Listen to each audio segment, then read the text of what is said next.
Hey guys, tonight we begin with something a little darker. Death wasn't just a job hazard for pyramid builders, it was a mathematical certainty. We're diving into the hidden curse that killed more workers than pharaohs ever did.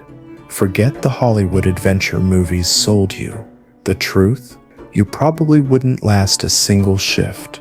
So before you get comfortable, take a moment to like the video and subscribe, but only if you genuinely enjoy what I do here. And let me know in the comments where you're tuning in from and what time it is for you. It's always fascinating to see who's joining us from around the world. Now dim the lights, maybe turn on a fan for that soft background hum, and let's ease into tonight's journey together. Congratulations, you've just woken up in 2580 BCE. The good news? You're about to witness one of humanity's greatest architectural achievements. The bad news? You're not watching from the sidelines. You're one of the 20,000 workers whose bones will literally become part of the foundation. Welcome to the construction site of the Great Pyramid of Giza, where the morning shift begins at dawn and for many never ends.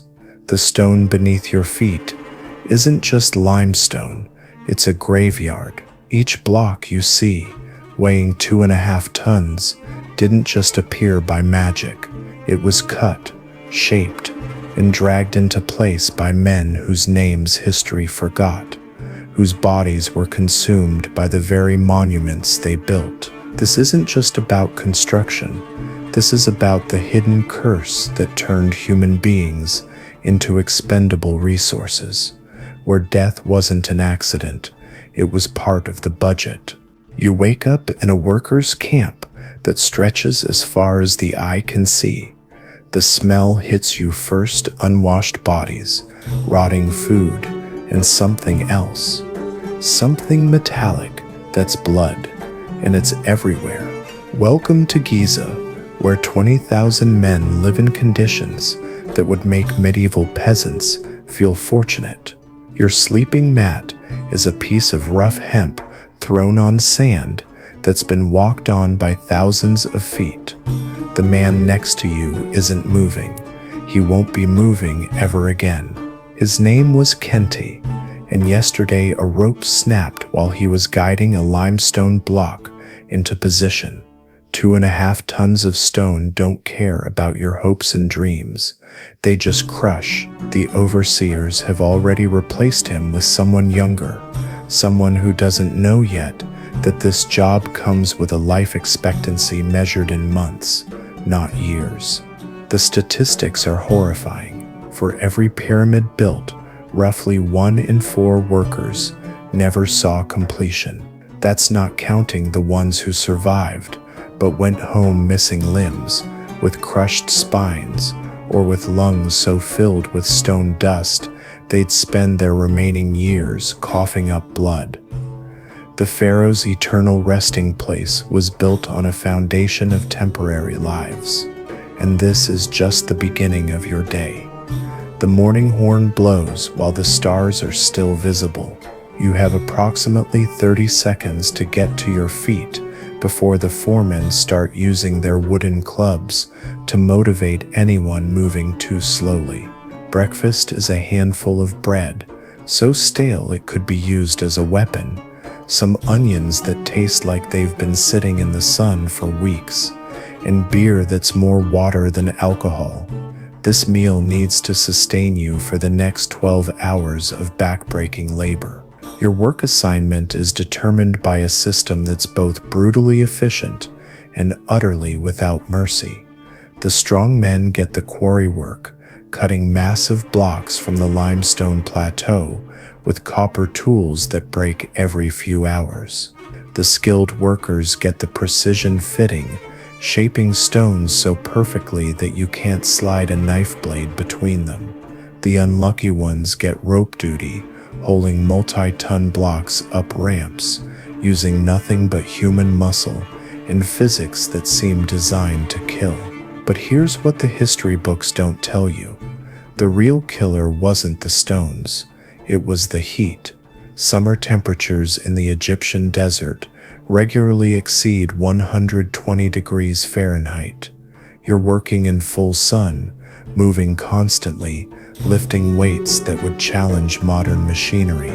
Water breaks are scheduled every 2 hours, but the water tastes like it's been sitting in leather containers for months, because it has. The rope teams are where men go to die quickly. 20 workers grab a rope attached to a stone block. The overseer shouts commands in a language that sounds like organized chaos. You pull. The rope cuts into your shoulders, your back screams, and your feet slide on sand that's been mixed with the sweat and blood of yesterday's crew. When someone falls, the others don't stop. They can't stop. The block keeps moving, and if you're in the way, you become part of the foundation. Accidents happen every single day. A rope snaps and 20 men fall backward into the crew behind them. A block shifts during transport and crushes whoever is underneath. A ramp gives way and sends tons of stone tumbling down onto workers who had no warning and no chance to escape. The overseers write these deaths in ledgers like inventory losses. Kenti, rope worker, day 127, block 4847, replacement assigned. And this is just the mortality rate during construction. The real curse was what happened to survivors. The quarry is where strong men go to become broken men. You're standing at the edge of a limestone pit that stretches down into the earth like a wound in the desert. The walls are marked with tool marks from copper chisels that have been worn down to nothing and replaced hundreds of times. This is where the pyramid's building blocks are born and where human bodies are systematically destroyed. Your shift begins before sunrise because the quarry becomes literally uninhabitable once the sun reaches its peak. The limestone retains heat like a furnace, and by midday the rock face is too hot to touch with bare skin. But morning brings its own horrors. The air is thick with stone dust that coats your lungs with every breath. Within weeks, you'll develop a cough that never goes away. Within months, you'll be coughing up blood. Within a year, if you live that long, you'll be drowning in your own fluids. The quarry foreman is a man named Unku, and he's been here for 7 years. That makes him practically immortal by quarry standards. He's missing 2 fingers on his left hand, courtesy of a chisel that slipped while cutting a corner joint. His right eye is clouded white from stone chips that flew during a particularly difficult extraction. When he speaks, his voice sounds like gravel because his throat has been coated with limestone dust for so long that normal speech is impossible. The work itself is both art and torture. You're cutting limestone blocks that weigh as much as 2 modern cars, and they need to be perfectly shaped. A block that's even slightly irregular will stick out like a broken tooth in the finished pyramid. The pharaoh's eternal resting place demands perfection, and perfection requires sacrifice, human sacrifice. Your tools are copper chisels that need constant sharpening and wooden mallets that split after a few hours of use. The limestone is soft enough to cut, but hard enough to fight back. Every strike sends shock waves through your arms and shoulders. After a full day of quarry work, men can't lift their arms above their heads. After a week, they can't make fists. After a month, their hands are permanently curled into claws. The extraction process is methodical and deadly. First, you cut vertical channels around the block's perimeter. These channels need to be perfectly straight and exactly the right depth. Too shallow, and the block won't separate cleanly. Too deep, and you've wasted stone that could have been used elsewhere. The channels are cut by teams of 4 men working in perfect synchronization. When one man's chisel breaks, the others don't stop. They can't stop. The rhythm is everything, and breaking rhythm means starting over. Once the channels are complete, you cut horizontal channels underneath the block. This is where men die. You're lying on your back in a space barely wide enough for your body, chiseling upward while stone chips rain down on your face. The air is so thick with dust that you can't see your own hands. You're cutting blind, relying on touch and experience to guide your chisel. When the block finally separates, it drops with a sound like thunder. If you're still underneath, you're not coming out. The blocks that survive extraction need to be moved to the transport area. This involves wooden levers, rope systems, and more human muscle than seems possible. A single block requires 40 men to move it just 20 feet. The men line up along wooden poles that have been wedged under the stone. On command, they lift in unison.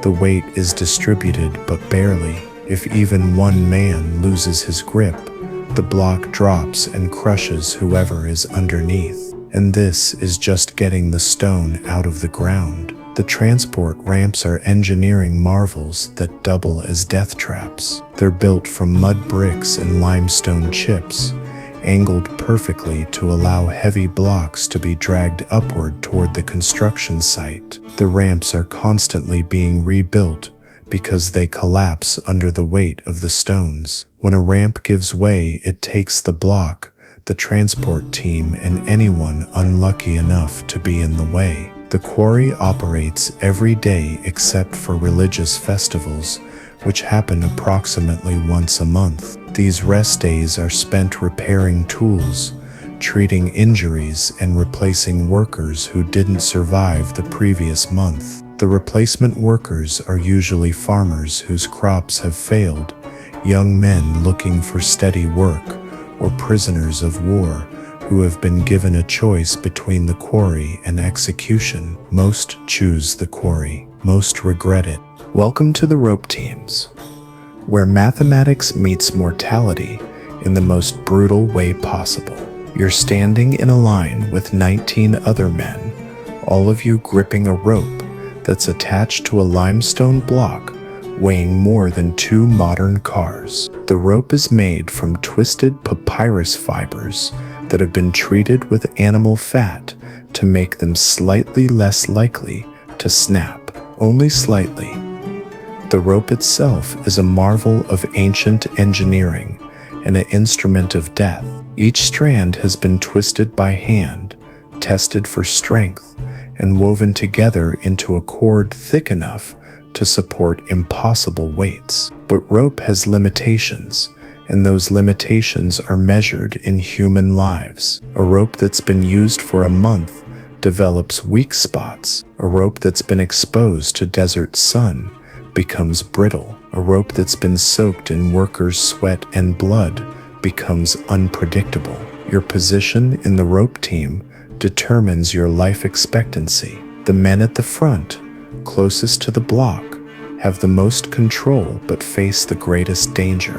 When a rope snaps, it's usually the front team that gets crushed by the falling stone. The men at the back have less control but better survival odds. They're the ones who might live long enough to see the pyramid completed. The team leader is a man named Seneb, and he's been leading rope teams for 3 years. That makes him practically ancient by rope team standards. He's learned to read the subtle signs that indicate when a rope is about to fail, the way it stretches differently, the sound it makes under stress, the small fibers that start to separate before the main break. His knowledge keeps the team alive, but it can't prevent the inevitable.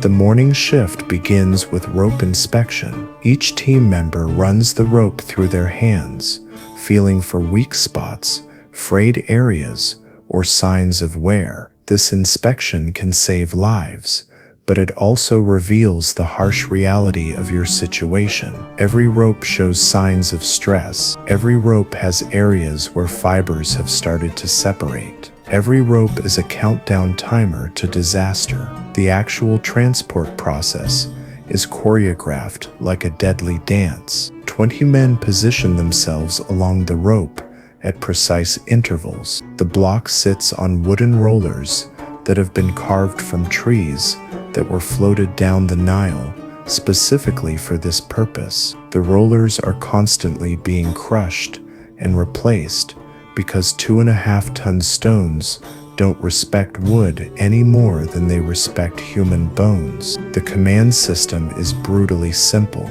The overseer shouts, "Hev," and 20 men pull in perfect unison. The block moves forward approximately 1 foot. The overseer shouts, "Hev," again, and the process repeats. This continues for hours, moving the block perhaps 50 feet in a full day's work.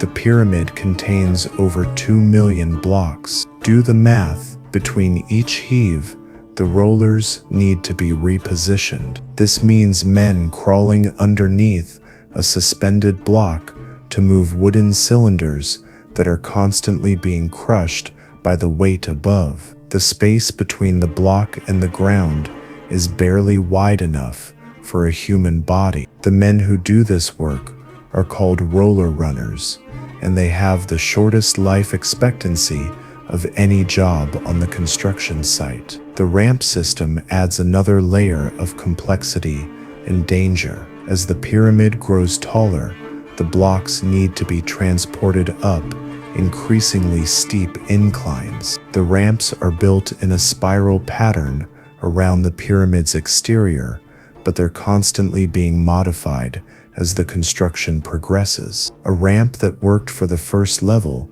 becomes inadequate for the 10th level. A ramp that could support 10-ton loads becomes unstable under 15-ton loads. Rope breakage is inevitable, and when it happens, it's spectacular. The sound is like a whip crack, amplified by the desert acoustics. The 20 men holding the rope are suddenly yanked forward as the tension releases. The block, no longer supported, drops straight down. If it's on a ramp, it rolls backward, gathering speed and crushing everything in its path. If it's on flat ground, it simply falls, creating a crater that becomes someone's grave. The replacement system is efficient and heartless. When a rope team member dies, his replacement is already waiting. The new worker is given approximately 10 minutes of training before being assigned to a team. He learns the commands,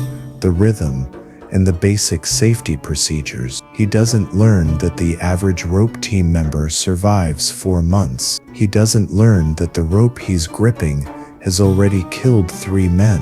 He doesn't learn that his job is essentially a death sentence with a construction schedule, and this is just the beginning of the transport process. The ramps are temporary structures that need to support permanent weights, and that contradiction is written in blood across the construction site. You're standing on a ramp that rises at a precisely calculated angle, built from mud bricks, limestone chips, and the broken dreams of the workers who built it.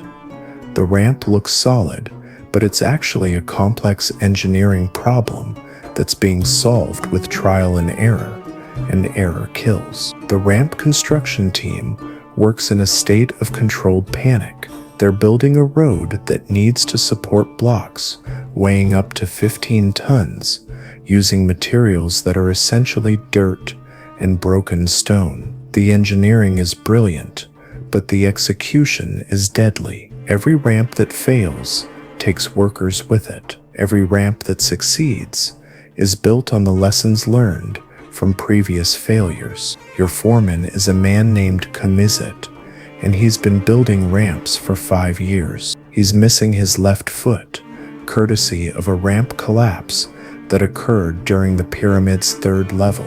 He navigates the construction site using a wooden crutch that he carved himself from a broken support beam. His survival makes him valuable, but his injuries make him a reminder of what happens when engineering meets reality. The ramp construction process begins with site preparation. The ground needs to be leveled, compacted, and prepared to support a structure that will be constantly loaded beyond its design capacity. This involves teams of workers using wooden tools to move tons of earth and stone. The work is backbreaking, but it's safer than most jobs on the construction site. The men who do site preparation have a life expectancy measured in years rather than months. The actual ramp construction is where the danger begins. The base layer consists of large stones that provide structural support. These stones need to be positioned perfectly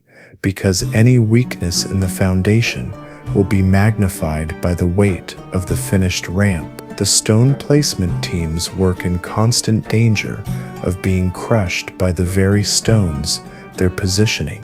The middle layer is made from smaller stones mixed with mud mortar. This layer needs to be perfectly level and smooth because any irregularity will cause transport problems later. The leveling teams use wooden tools and their own body weight to compress the materials into a solid surface. The work is exhausting, but it's also artistic.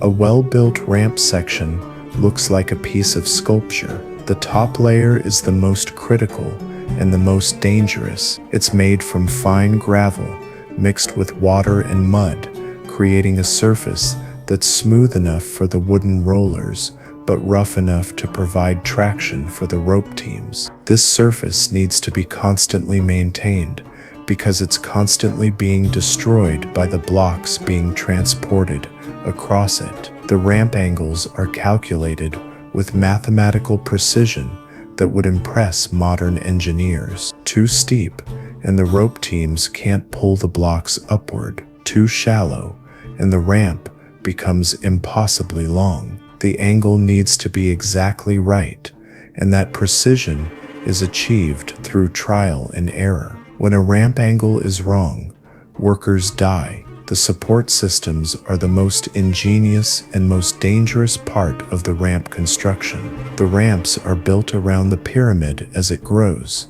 which means they need to be constantly extended and reinforced. The support beams are made from cedar logs that have been imported from Lebanon specifically for this purpose. These beams are positioned using human muscle and wooden levers, and they need to be perfectly aligned to prevent collapse. Ramp failures are catastrophic events that can be heard across the entire construction site. The sound begins with a low rumble as the structure starts to give way. Then comes the crack of breaking wood as the support beams snap under the weight. Finally, there's the thunder of falling stone as tons of material cascade down the pyramid's side. The men working on the ramp have perhaps 10 seconds to escape. Most don't make it. The cleanup after a ramp failure is a grim process. The collapsed material needs to be cleared away, the injured need to be treated, and the dead need to be buried. Then the ramp construction begins again, using the same materials and the same techniques that failed before. Because there are no alternatives, the pyramid must be built, and the ramps are the only way to build it. The ramp maintenance teams work in constant danger. They're responsible for keeping the ramp surfaces smooth and level, as massive blocks are constantly being dragged across them. The work involves crawling around on hands and knees, often directly in the path of oncoming transport teams. The maintenance workers have developed a complex system of signals and warnings, but accidents still happen daily, and this is just the structural side of the ramp system. Precision is everything in stone cutting, and precision requires sacrifice. You're standing in a workshop area where skilled craftsmen turn rough limestone blocks into perfectly fitted pyramid stones. The work requires artistic vision, mathematical calculation, and physical endurance that pushes human beings beyond their limits. The stonecutters are the elite workers of the construction site, and they die differently than the others. The stone cutting process begins with measurement and marking. Each block needs to be cut to exact specifications, because even a small error will be magnified when the block is put into position. The master stone cutters use wooden rulers, plumb lines, and string markers to create guidelines on the rough limestone. These guidelines are drawn with charcoal made from burned wood, and they need to be precise to within a finger's width. Your tools are the finest available in the ancient world, and they're still barely adequate for the job.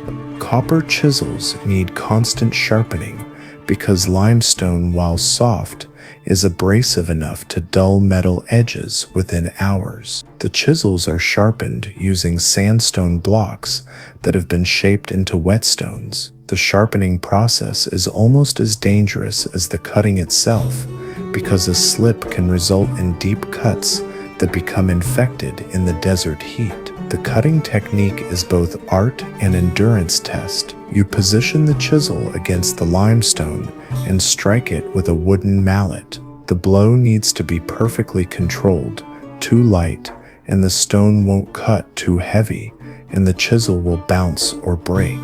The rhythm is everything. Strike, reposition, strike, reposition. This continues for hours, with breaks only when the chisel needs sharpening or when your arms can no longer lift the mallet. The master stone cutters are men who have survived long enough to develop true skill. They can read the limestone like a book, understanding its grain structure, its weak points, and its potential for clean cuts. They know which areas will cut smoothly and which areas will crumble. This knowledge is literally life-saving, because a stone that crumbles during cutting can destroy days of work and kill anyone standing nearby. The apprentice system is brutal but necessary. Young men are assigned to master cutters and expected to learn through observation and practice. The apprentices handle the dangerous work, moving the cut stones, cleaning up debris, and maintaining the tools. They're also the ones who discover whether they have the physical stamina and mental precision required for stone cutting. Most don't. The cutting process creates hazards that wouldn't be obvious to modern observers. Stone dust is constantly filling the air, coating lungs and making breathing difficult. The limestone chips that fly during cutting are sharp enough to cause deep cuts and eye injuries. The constant striking motion required for chiseling causes joint damage that becomes crippling over time. The stone cutters develop a distinctive walk, hunched shoulders, stiff arms, and a shuffling gait that comes from years of repetitive motion. The quality control system is unforgiving. Each cut stone is inspected by overseers who check for proper dimensions, surface smoothness, and structural integrity. A stone that doesn't meet specifications is rejected, and the cutter responsible is punished. The punishment ranges from reduced food rations to reassignment to more dangerous work. A stone cutter who produces too many rejected pieces is transferred to the rope teams, which is essentially a death sentence. The specialized cutting techniques required for different parts of the pyramid create additional dangers. Cornerstones need to be cut at precise angles, requiring techniques that are more dangerous than standard cutting. Capstones need to be shaped with mathematical precision that pushes the limits of available tools. Interior stones need to be cut with channels and grooves that will accommodate the pyramid's internal structure. The tool maintenance is a constant struggle against time and physics. Copper chisels wear down quickly, and replacement copper is expensive and difficult to obtain. The wooden mallets split and break under constant use. The measuring tools become warped in the desert heat. The stone cutters spend almost as much time maintaining their tools as they do using them. The workshop areas are arranged for maximum efficiency and minimum safety. The stone cutters work in close proximity to each other, with barely enough space to swing their mallets without hitting their neighbors. The finished stones are stacked in precisely organized piles that can collapse if disturbed. The stone dust and debris create surfaces that are slippery and unstable. The seasonal challenges make the work even more difficult. Summer heat makes the limestone too hot to touch comfortably, requiring the stone cutters to work in the early morning and late evening. Winter rains turn the workshop areas into mud pits that make precise work impossible. Sandstorms coat everything with grit that dulls tools and makes measurement difficult. And this is just the basic stone cutting operation. The mortar that holds the pyramid together is made from ingredients that are slowly killing the men who mix it. You're standing in a production area where lime, sand, and water are combined to create the binding agent that will keep the pyramid standing for millennia. The process looks simple, but it's actually a complex chemical reaction that produces toxic fumes, caustic burns, and long-term health effects that won't be understood for thousands of years. The mortar recipe is a closely guarded secret that's been passed down through generations of builders. The proportions need to be exact, because mortar that's too weak will allow the pyramid blocks to shift, while mortar that's too strong will be impossible to work with. The master mortar makers have learned the recipe through years of trial and error, and they guard their knowledge jealously. The lime production process begins with limestone that's been heated in fires that burn for days. The limestone needs to reach temperatures that turn it into quicklime, a substance that's both essential for mortar and deadly to human health. The quicklime is produced in kilns that are essentially earth ovens, fueled by wood that's been imported from forests hundreds of miles away. Your job is to tend the kilns, and it's slowly killing you. The heat is intense enough to cause immediate burns on exposed skin. The smoke contains toxic fumes that cause respiratory problems. The quicklime dust coats your lungs and throat, creating a burning sensation that never goes away. The men who work the kilns develop a distinctive cough that sounds like they're drowning in their own fluids. The mixing process is where the real danger begins. Quicklime is combined with water to create slaked lime, a process that generates heat and toxic fumes. The chemical reaction is violent enough to cause explosions if the proportions are wrong. The men who do the mixing work in clouds of caustic steam that burns their eyes and throat. They wrap cloth around their faces, but it provides minimal protection against the chemical fumes. The mortar makers work in teams of 6, with each team responsible for producing enough mortar to support a full day's stone laying. The work begins before dawn because the mixing process becomes dangerous once the desert heat reaches its peak. The lime and water reaction generates additional heat, and the combination of chemical heat and desert heat can be fatal. The tools used for mortar mixing are simple but dangerous. Wooden paddles are used to stir the mixture, but the caustic lime eats through wood within weeks. The mixing containers are made from clay that's been fired in the same kilns used for lime production. The containers crack and break under the stress of constant use, and replacement containers are expensive and difficult to obtain. The quality control process is both art and science. The mortar needs to have the right consistency,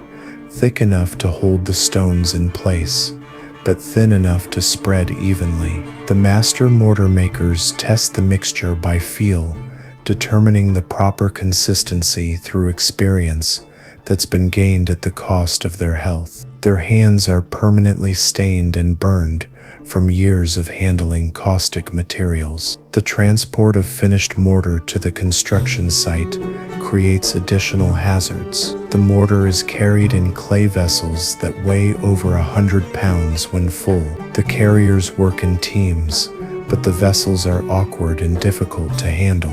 When a vessel breaks, the caustic mortar spills onto the ground and onto the workers carrying it. The burns from mortar contact are slow healing and often become infected. The application process requires perfect timing and technique. The mortar needs to be applied while it's still workable, but before it begins to set. The stone layers have a narrow window of time to position each block perfectly. If the mortar sets before the stone is properly positioned, the block needs to be removed, and the process starts over. This wastes materials and time that the construction schedule doesn't allow. The mortar makers develop distinctive health problems that mark them as members of their profession. Their hands and forearms are covered with chemical burns that never fully heal. Their respiratory systems are damaged by years of inhaling lime dust and caustic fumes. Their eyes are permanently irritated and often damaged by exposure to the alkaline compounds in the mortar. The seasonal challenges make the work even more dangerous. Summer heat accelerates the chemical reactions in the mortar, making the mixing process more dangerous and reducing the working time before the mortar sets. Winter moisture affects the lime quality and makes the mixing process unpredictable. Sandstorms contaminate the mortar with grit that weakens the final product. The replacement rate for mortar makers is higher than for most other skilled positions on the construction site. The chemical exposure takes its toll quickly, and men who survive the initial learning period often develop chronic health problems that make continued work impossible. The knowledge required for mortar making is too valuable to lose, so the master mortar makers train multiple apprentices simultaneously. And this is just the foundation of the pyramid's binding system. Water is life on the construction site, and the men who carry it are engaged in a daily battle against the desert that claims lives as surely as falling stones. You're part of a water-carrying team that begins work before dawn and continues until after sunset, moving the precious liquid that keeps 20,000 workers alive. The job seems simple, but it's actually a complex logistics operation that operates on the edge of catastrophe. The water source is the Nile River, which flows approximately 2 miles from the construction site. The distance doesn't sound significant until you consider that you're carrying water containers weighing over 50 pounds each, walking across desert sand that shifts under your feet in temperatures that regularly exceed 120 degrees Fahrenheit. The round trip takes approximately 2 hours, and you make this trip 6 times per day. The water containers are made from animal skins that have been treated with oils and resins to make them waterproof. The containers are surprisingly durable, but they're also heavy, awkward to carry, and prone to developing leaks. A container that develops a leak during transport means that the water is lost and the trip was wasted. The carrier responsible for the lost water faces reduced food rations and possible reassignment to more dangerous work. Your carrying team consists of 12 men, each responsible for 2 water containers. The team moves in a formation that's been developed through trial and error, with the strongest men at the front and back, and the most experienced men in the middle. The formation helps maintain the walking pace and provides support for men who are struggling with the weight and heat. The path from the Nile to the construction site is marked by the bones of men who didn't make it. The desert sun is merciless, and the physical demands of water carrying push men beyond their limits. Heat exhaustion is common, dehydration is constant, and heat stroke is often fatal. The path is marked with rest stops where men can pause in whatever shade is available, but the rest stops are spaced too far apart for men who are already struggling. The water quality is a constant concern. The Nile water is relatively clean at the source, but it becomes contaminated during transport and storage. The animal skin containers absorb flavors and odors that make the water taste terrible. The water also picks up sand and debris during transport, giving it a gritty texture that makes drinking unpleasant but necessary. The distribution system at the construction site is designed for efficiency rather than fairness. The skilled workers get the cleanest water, served in clay cups that are washed between uses. The general laborers get water that's been sitting in containers for hours, served in communal vessels that are shared by dozens of men. The rope teams and quarry workers get whatever water is left, often contaminated and warm. The water-carrying work is seasonal, with summer months being particularly deadly. The desert heat during summer makes the water-carrying trips dangerous enough to kill healthy men. The water carriers develop a distinctive appearance: deeply tanned skin, hollow eyes, and a shuffling walk that conserves energy. They also develop remarkable endurance, but the physical cost is enormous. The replacement system for water carriers is constantly active. Men who succumb to heat exhaustion are replaced immediately, often by farmers whose crops have failed and who need work. The new water carriers receive minimal training. They're shown the route, given carrying containers, and expected to keep up with the team. Most adapt quickly or die trying. The water storage system at the construction site is a marvel of ancient engineering. Large clay vessels are buried in the sand to keep the water cool, and the storage areas are covered with reed mats to provide shade. The storage system can hold enough water for several days, but it's constantly being depleted by the enormous workforce. The water carriers work in a state of constant urgency, knowing that any interruption in the water supply could be catastrophic. The seasonal flooding of the Nile creates additional challenges for the water-carrying teams. When the river floods, the water source moves closer to the construction site, reducing the carrying distance but making the water more contaminated. When the river is low, the water source is farther away, increasing the carrying distance but providing cleaner water. The water carriers need to adapt to these changing conditions while maintaining the same delivery schedule. The water-carrying teams develop a strong camaraderie that helps them survive the physical and psychological demands of their work. They share the carrying load, provide mutual support during difficult trips, and care for team members who are struggling. This camaraderie is essential for survival, but it also makes the loss of team members particularly devastating. The tools and equipment used by water carriers are simple but critical. Carrying straps distribute the weight across the shoulders and back, reducing the strain on arms and hands. Head coverings provide protection from the sun and help prevent heat stroke. Sandals protect feet from the hot sand and sharp stones along the path. The failure of any piece of equipment can turn a routine water-carrying trip into a life-threatening situation. And this is just the foundation of the construction site's survival system. Stone laying is the most skilled and most dangerous job on the construction site. You're working with blocks that weigh more than modern cars, positioning them with precision that's measured in fractions of inches, using tools that are barely adequate for the task.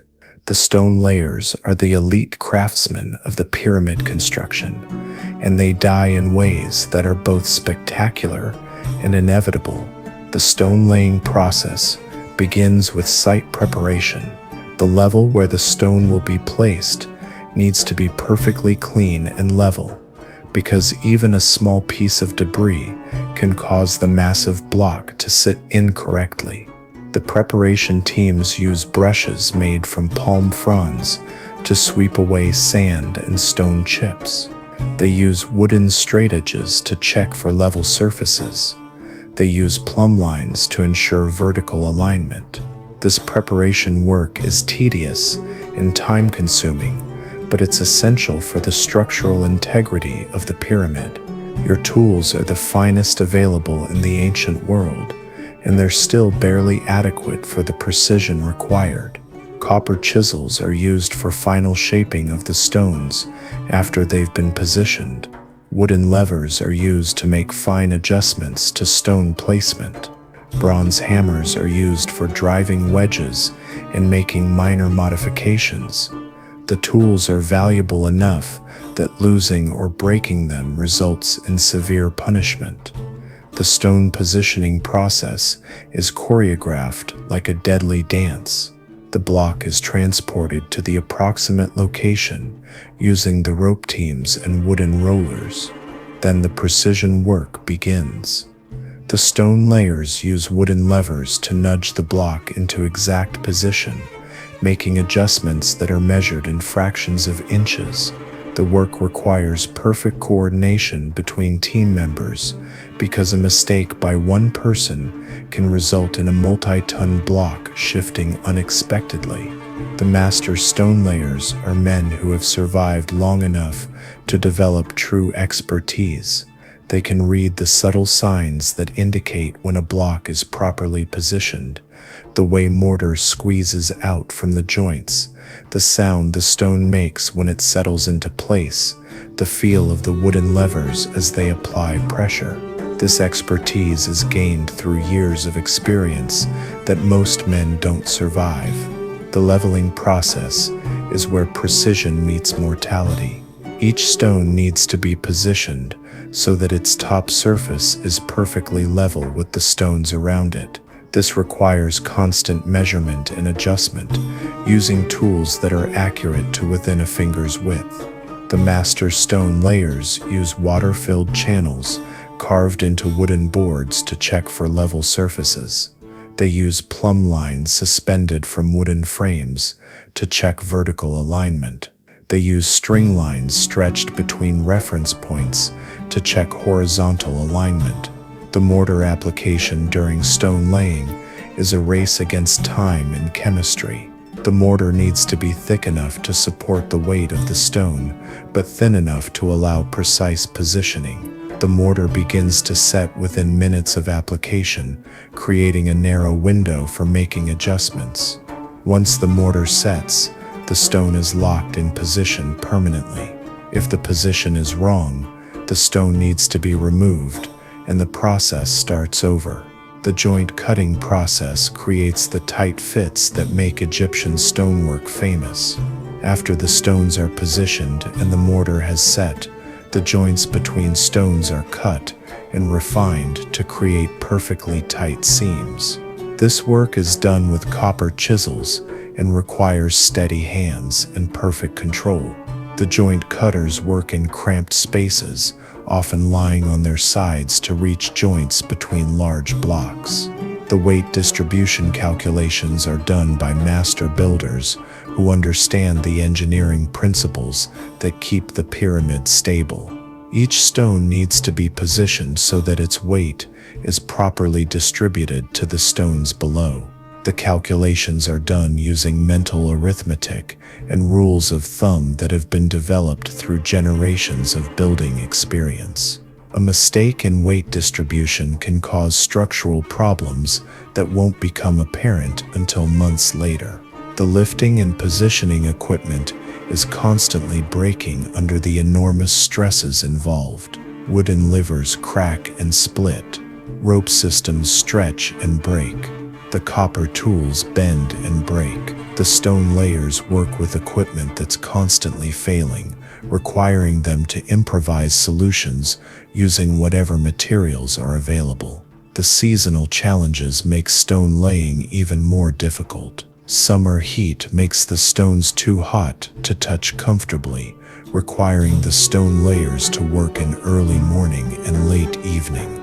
Winter rains make the work surfaces slippery and dangerous.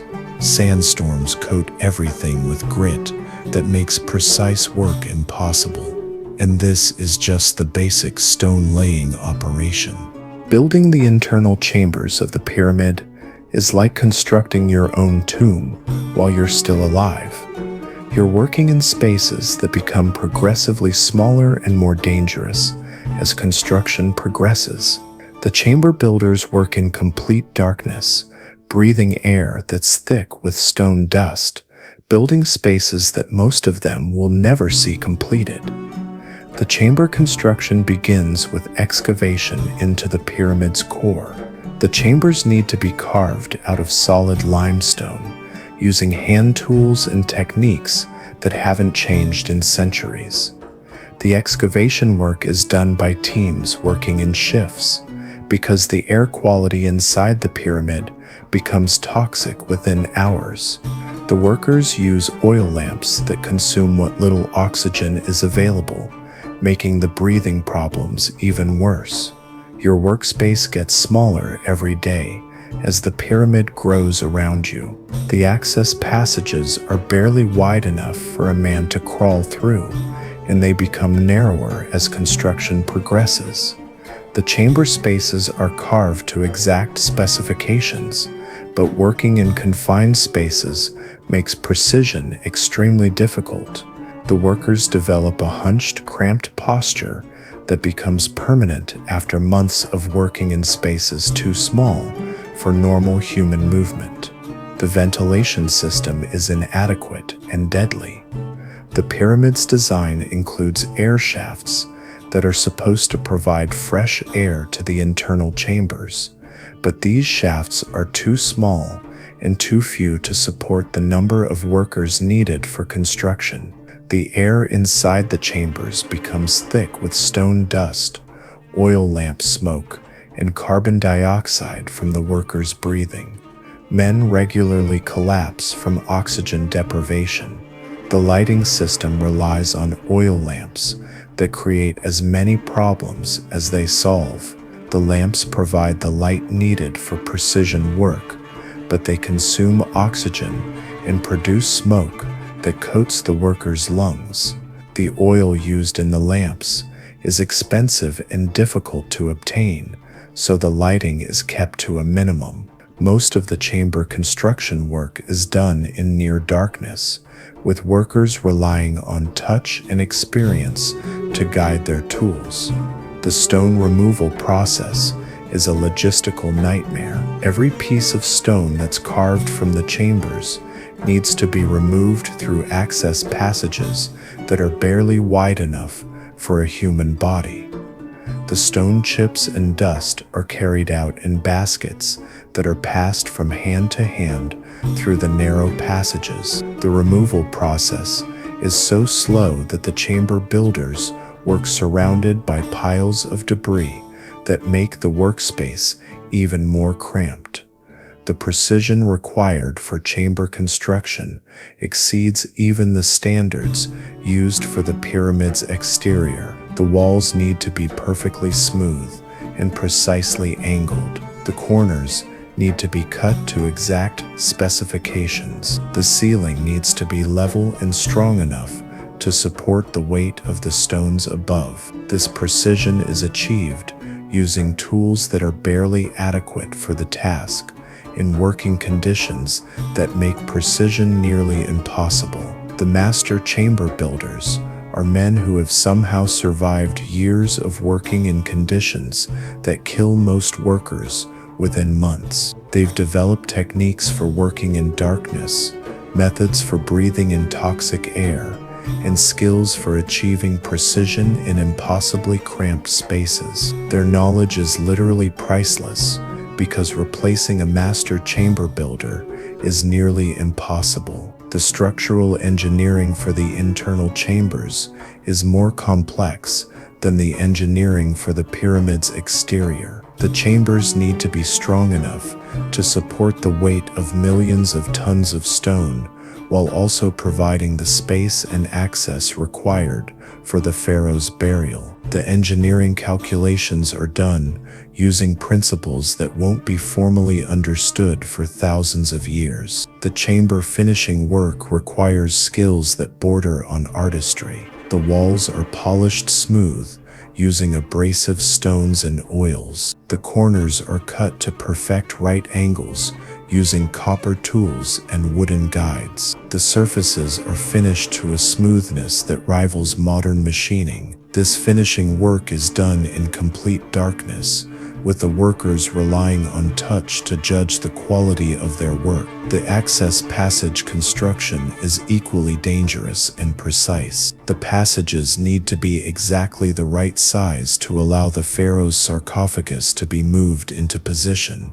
while also being small enough to discourage tomb robbers. The passages slope at precise angles that are calculated to make unauthorized entry difficult. The passage construction requires workers to spend weeks crawling through spaces that are barely larger than their own bodies. The chamber ceiling systems are designed to keep the chambers secure for eternity, but they also trap the workers who install them. The final sealing work is done by men who know they're sealing themselves into the pyramid. Some of the chamber builders are entombed alive, either by accident or by design. Their skeletons are discovered thousands of years later by archaeologists who find them in positions that suggest they died while still working. The emergency evacuation procedures are inadequate and rarely successful.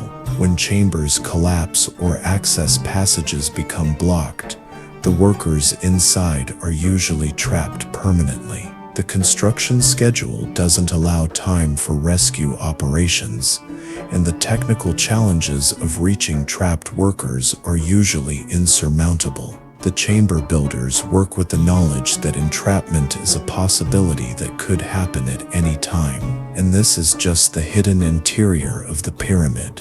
The capstone installation is the pyramid's final act, and it's performed by men who are working at heights that would terrify modern construction workers. You're standing on a platform that's been built at the pyramid's apex, nearly 500 feet above the desert floor, with no safety equipment except your own skill and the dubious reliability of the men working beside you. The capstone itself is a masterpiece of precision cutting that weighs several tons and needs to be positioned with mathematical exactness. The stone has been shaped to fit perfectly onto the pyramid's truncated top, creating the final point that completes the structure. The cutting work for the capstone was done by the finest stone craftsmen available, and even minor errors in the cutting would make installation impossible. The transport of the capstone to the pyramid's top is an engineering challenge that pushes ancient technology beyond its limits. The stone needs to be moved up a ramp system that rises nearly 500 feet at an angle that's steep enough to make the climb dangerous for men carrying no load at all. The capstone transport requires a team of over 100 workers and equipment that's been specifically designed for this single task. Your work platform at the pyramid's apex is a wooden structure that's been built around the pyramid's top tier. The platform is supported by wooden beams that are anchored into the pyramid's stone structure, but the anchoring system is barely adequate for the loads it needs to support. The platform sways noticeably in the desert wind, and the workers quickly learn to move carefully to avoid creating additional motion. The positioning equipment for the capstone installation includes wooden levers, bronze pry bars, and rope systems that have been engineered for this specific task. The equipment needs to be capable of making fine adjustments to a stone that weighs several tons while working on a platform that's barely stable enough to support the workers. The margin for error is essentially zero. The master capstone installer is a man named Heb, and he's been working at height for over 10 years. He's one of the few workers who has experience with precision work at extreme heights, and his knowledge is literally irreplaceable. He's missing 2 fingers on his right hand, courtesy of a rope that snapped during a previous capstone installation, but his experience makes him too valuable to replace. The installation process begins with precise measurement and marking. The capstone needs to be positioned so that its edges align perfectly with the pyramid's sides, and its apex is exactly centered over the pyramid's base. The measurements are made using wooden rulers and plumb lines, but the wind at the pyramid's apex makes accurate measurement extremely difficult.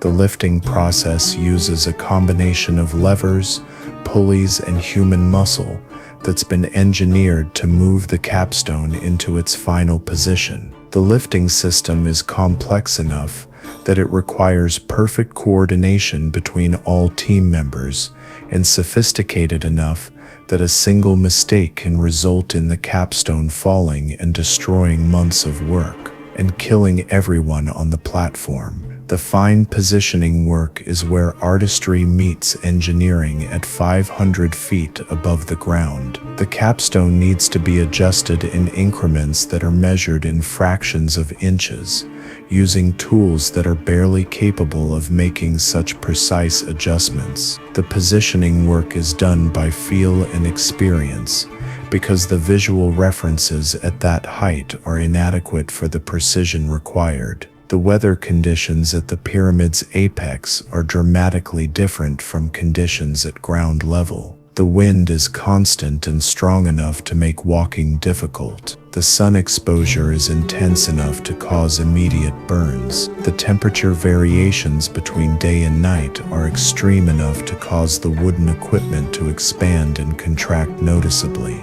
The psychological challenges of working at extreme height affect even experienced workers. The view from the pyramid's apex is both magnificent and terrifying. The construction site below looks like a miniature model, and the workers on the ground are barely visible.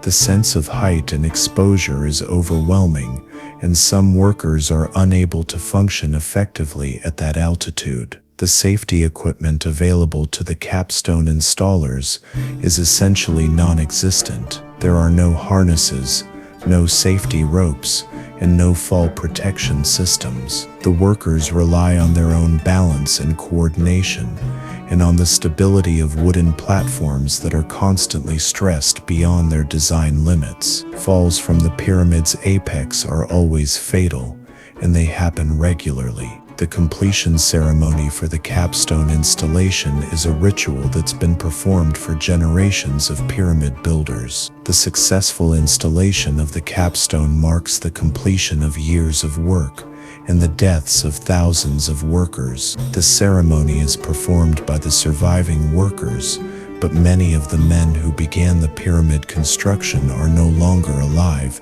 to see its completion. The capstone itself will remain in position for millennia, marking the achievement of ancient engineering and the sacrifice of the men who built it. The capstone installers know that their work will outlast them by thousands of years, but most of them won't survive long enough to see the pyramid completed. The combination of extreme height, dangerous working conditions, and inadequate safety equipment makes capstone installation one of the most dangerous jobs in human history. And this is just the final act of the pyramid's construction. The tools that build the pyramid are forged in workshops where the heat is so intense it kills men as surely as any falling stone. You're working in a forge area where copper is heated, shaped, and transformed into the chisels, hammers, and cutting implements that make pyramid construction possible. The tool-making process is both essential and deadly, requiring skills that take years to develop and physical endurance that few men possess.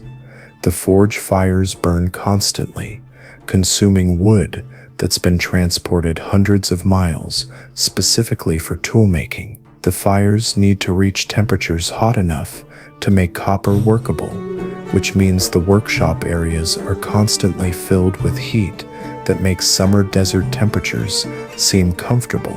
The men who tend the forges develop a distinctive appearance, deeply tanned skin, singed hair, and eyes that are permanently reddened from smoke exposure. Your raw materials are copper ingots that have been imported from mines in the Sinai Peninsula. The copper arrives in the form of rough bars that need to be heated, purified, and shaped into finished tools. The purification process involves heating the copper until impurities can be skimmed away, a process that produces toxic fumes and requires workers to breathe air that's thick with metallic vapors. The heating process uses bellows made from animal skins that are operated by teams of workers. The bellows need to provide a constant flow of air to keep the forge fires at the proper temperature, which means the bellows operators work in shifts around the clock. The work is exhausting and dangerous because the bellows operators work directly next to fires that are hot enough to cause severe burns from radiated heat alone. The hammer work required for tool making is both skilled and brutal.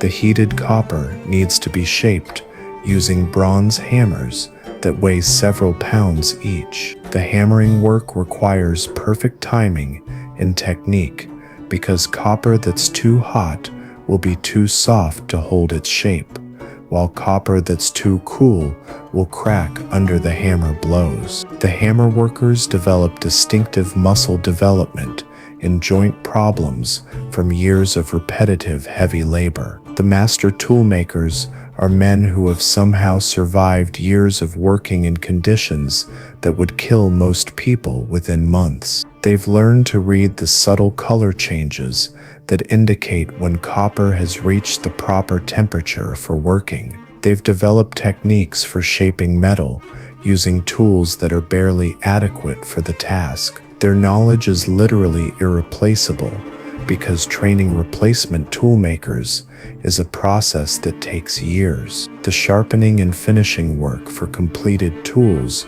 requires precision that approaches artistry. The cutting edges need to be shaped and hardened using techniques that were closely guarded trade secrets. The sharpening work is done using whetstones that have been shaped specifically for different types of tools. The finishing process can take several days for a single tool, and the finished tools are valuable enough that losing one results in severe punishment. The tool maintenance system is constantly active because the tools used in pyramid construction are subjected to stresses that destroy them within days or weeks. Chisels become dull and need resharpening. Hammers crack and need repair. Cutting implements become damaged and need modification. The tool makers work in a constant state of urgency, producing and repairing tools faster than they're being destroyed by the construction work. The quality control process for finished tools is unforgiving. Each tool is tested by master craftsmen who check for proper hardness, correct dimensions, and structural integrity. A tool that fails inspection is melted down, and the copper is recycled, but the time and effort invested in making the tool is completely lost. The tool makers whose work is rejected face reduced food rations and possible reassignment to more dangerous work. The seasonal challenges make tool making even more difficult. Summer heat makes the workshop areas nearly uninhabitable, forcing the tool makers to work in the early morning and late evening hours. Winter weather affects the forge fires and makes temperature control more difficult. Sandstorms contaminate the copper and interfere with the precision work required for tool finishing. The ventilation in the tool-making workshops is inadequate and deadly.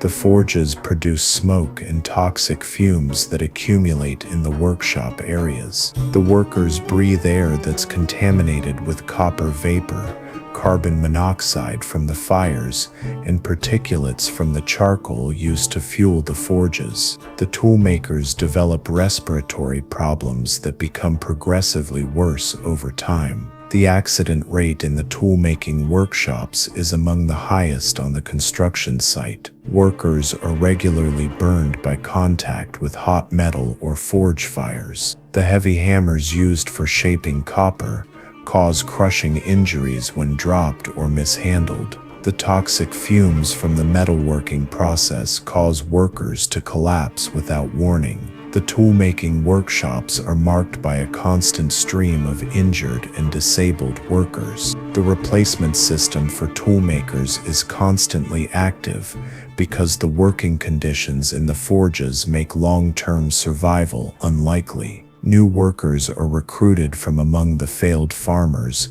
captured prisoners, and young men desperate enough to accept any work. The training process for new toolmakers is abbreviated and dangerous because the construction schedule doesn't allow time for proper apprenticeships. The copper recycling system recovers metal from broken and worn tools, but the recycling process is almost as dangerous as the original toolmaking. Broken tools need to be heated until they melt, then purified and reformed into new tools. The recycling process produces the same toxic fumes and dangerous working conditions as original tool production, but with the added challenge of working with metal that may have unknown impurities. And this is just the foundation of the pyramid's tool supply system. Feeding 20,000 workers is a logistical challenge that operates on the edge of starvation, where the difference between adequate nutrition and slow death is measured in ounces of bread and cups of beer. You're part of a food production and distribution system that's designed to keep workers alive and productive, but not comfortable or well-fed. The food production system begins with farming operations that have been established specifically to support the pyramid construction. The farms are located along the Nile River, where irrigation is possible, but the farming operations are pushed beyond their sustainable capacity to meet the enormous demand for food.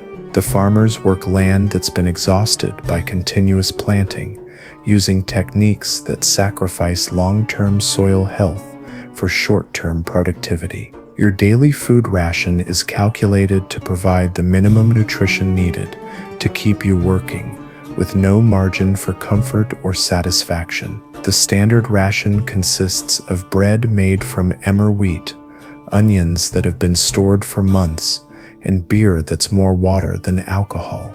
The bread is often stale and sometimes moldy. The onions are frequently rotten. The beer is weak and sour. This diet keeps you alive, but barely. The bread production process operates around the clock, using ovens that have been built specifically for mass production. The ovens are fired by teams of workers who feed them with fuel that's been collected from across the region. The bread baking process produces heat that makes the work areas nearly uninhabitable during summer months. The bakers work in shifts, but even the abbreviated shifts are exhausting in the extreme heat. The grain storage system is constantly battling against spoilage, insects, and theft. The grain is stored in sealed containers that are buried in the sand to keep them cool, but the storage system is inadequate for the quantities needed to feed the workforce. The grain containers are constantly being opened and resealed, creating opportunities for contamination. The stored grain develops infestations of insects and rodents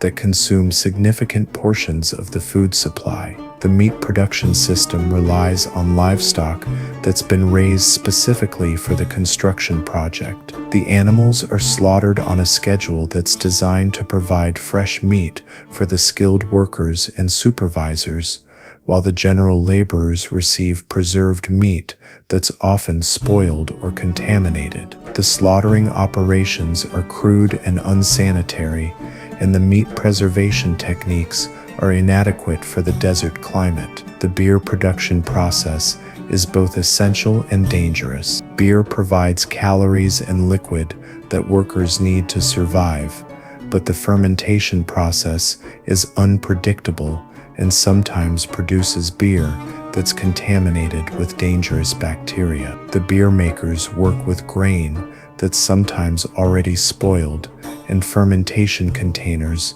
that are difficult to keep clean. The resulting beer is often sour, weak, and occasionally deadly. The food distribution system is designed to maintain social hierarchy rather than ensure adequate nutrition. The pharaoh's overseers receive fresh bread, quality meat, and strong beer. The skilled craftsmen receive day-old bread, preserved meat, and weak beer. The general laborers receive stale bread, spoiled meat, and beer that's mostly water. The food distribution reflects your value to the project, not your human needs. The cooking facilities are inadequate for the number of workers they serve. The kitchens consist of fire pits that are constantly tended by workers who face the choice between undercooked food and food that's been burned by overheating. The cooking equipment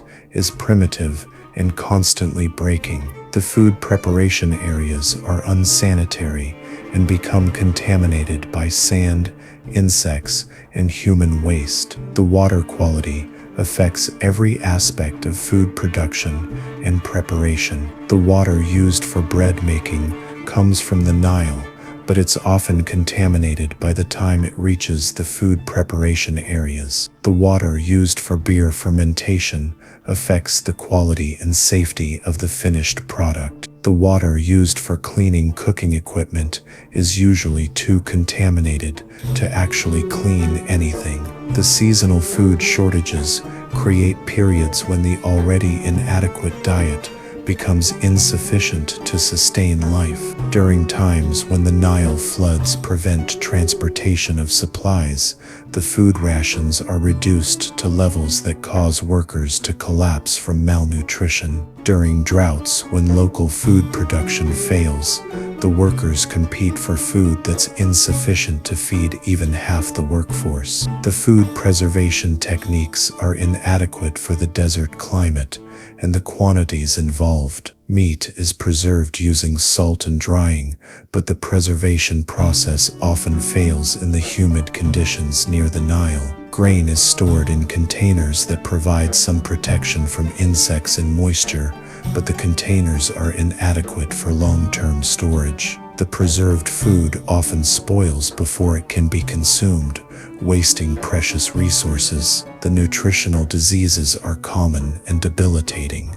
Workers develop scurvy from lack of fresh vegetables, anemia from inadequate meat consumption, and digestive problems from contaminated food and water. The nutritional diseases make workers less productive and more susceptible to accidents and injuries. The medical treatment for nutritional diseases is non-existent, so the affected workers either recover on their own or die. The theft and black market food trade creates additional problems for an already inadequate food system. Workers steal food from storage areas and cooking facilities, reducing the already insufficient supplies. A black market develops where workers trade personal possessions for additional food. The food theft is punished severely, but desperation makes the risk acceptable to workers who are slowly starving. And this is just the basic survival system that keeps the workforce alive. The medical treatment available to pyramid workers would be considered torture by modern standards. You're lying on a mat made from woven reeds in a medical facility that's essentially a place where injured workers go to die more slowly.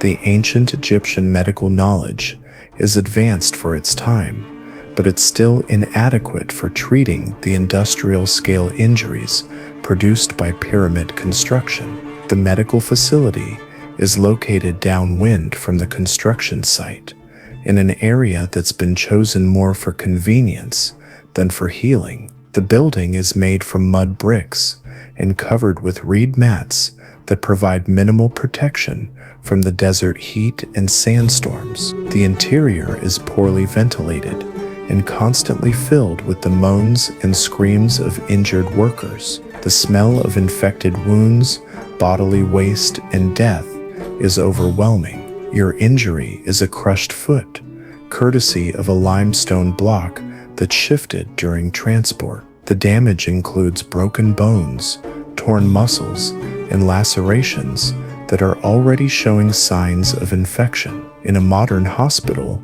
this injury would require surgery, antibiotics, and months of rehabilitation. In ancient Egypt, it means you're probably going to die, but slowly. The medical tools available for treatment are primitive and often more dangerous than the original injuries. Bronze knives are used for cutting away damaged tissue, but the knives are rarely clean and often cause additional infections. Copper needles are used for stitching wounds, but the thread is made from plant fibers that often carry bacteria into the wounds. The medical instruments are shared between patients without any attempt at sterilization. The diagnostic techniques rely on observation and guesswork rather than scientific understanding. The medical practitioners examine wounds by sight and touch, but they have no understanding of infection, bacteria, or proper wound care. They attribute injuries to supernatural causes and treat them with combinations of medicine and magic that are usually ineffective and sometimes harmful. The pain management system consists of strong beer and opium when available, but the supplies are limited and reserved for the most valuable workers. Most injured workers receive no pain relief at all and are expected to endure whatever treatment is provided without complaint. The screaming from the medical facility can be heard across the construction site, serving as a reminder of what happens to workers who are injured. The surgical procedures are performed without anesthesia, antiseptics, or proper instruments. Amputations are done using bronze saws that are designed for cutting wood rather than bone. The amputations are performed quickly to minimize blood loss, but the survival rate is extremely low. The surgical sites become infected almost immediately, and most amputation patients die within days of the procedure. The wound treatment system is based on principles that are more magical than medical. Wounds are cleaned with water that's often contaminated, then covered with bandages made from linen that may or may not be clean. The bandages are often left in place for weeks, creating ideal conditions for infection. The wound treatment includes the application of various oils and ointments that are supposed to promote healing, but often make infections worse. The medical practitioners are men who have learned their skills through apprenticeships rather than formal training. They've memorized treatments and procedures without understanding the underlying principles of medicine. Their knowledge is based on tradition and superstition rather than scientific observation. The most experienced medical practitioners have survival rates that are barely better than chance. The infection treatment system is non-existent by modern standards. Infected wounds are treated with applications of honey, which has some antibacterial properties, but the honey is often contaminated and sometimes makes infections worse. The medical practitioners have no understanding of the relationship between cleanliness and infection, so their treatment methods often introduce additional bacteria into wounds. The quarantine system for infectious diseases is inadequate and often spreads disease rather than containing it. Sick workers are isolated in areas that are poorly ventilated and overcrowded. The isolation areas become breeding grounds for disease that spread throughout the workforce. The quarantine facilities lack adequate water, food, or medical care, so workers who are quarantined often die from neglect rather than disease. The rehabilitation system for injured workers is essentially non-existent. Workers who survive their injuries are expected to return to work as soon as they can stand, regardless of their physical condition. There is no physical therapy, no gradual return to work, and no accommodation for permanent disabilities. Workers who can't perform their original jobs are reassigned to other work or simply abandoned. The medical supply system is constantly inadequate for the number and severity of injuries produced by pyramid construction. The medical practitioners work with supplies that are limited and often spoiled. The bandages are reused until they fall apart. The medicines are often contaminated or ineffective. The medical tools are worn out from constant use and inadequate maintenance. The death rate in the medical facility is higher than the death rate on the construction site itself. Workers who survive their initial injuries often die from infections, medical treatments, or simple neglect. The medical facility serves more as a place for workers to die away from the construction site than as a place for healing. The bodies of dead workers are removed quickly to make room for new patients. The psychological treatment for injured workers is brutal and designed to discourage malingering rather than promote healing. Workers who complain about pain are considered weak and treated accordingly. Workers who are unable to return to work quickly are accused of faking their injuries. The psychological pressure to return to work often forces men back to dangerous jobs before their injuries have healed. And this is just the medical response to an industrial accident rate that claims lives daily. The pyramid construction never stops, and the night shift workers labor in darkness that's both literal and metaphorical. You're working by the light of oil lamps that create more shadows than illumination, performing dangerous tasks that are difficult enough in daylight. The night shift is where the construction project's most desperate workers perform the most dangerous jobs for the smallest rewards. The night shift begins at sunset and continues until dawn, a 12-hour period during which normal visibility is reduced to whatever light can be provided by oil lamps, torches, and moonlight. The lighting system is inadequate for the precision work required by pyramid construction, creating conditions where accidents are not just common, but inevitable. The night workers navigate the construction site using landmarks and memory rather than sight. Your work assignment is quarry duty, which means you're cutting limestone blocks in near total darkness. The quarry work is dangerous enough during daylight hours, but at night it becomes a form of controlled suicide.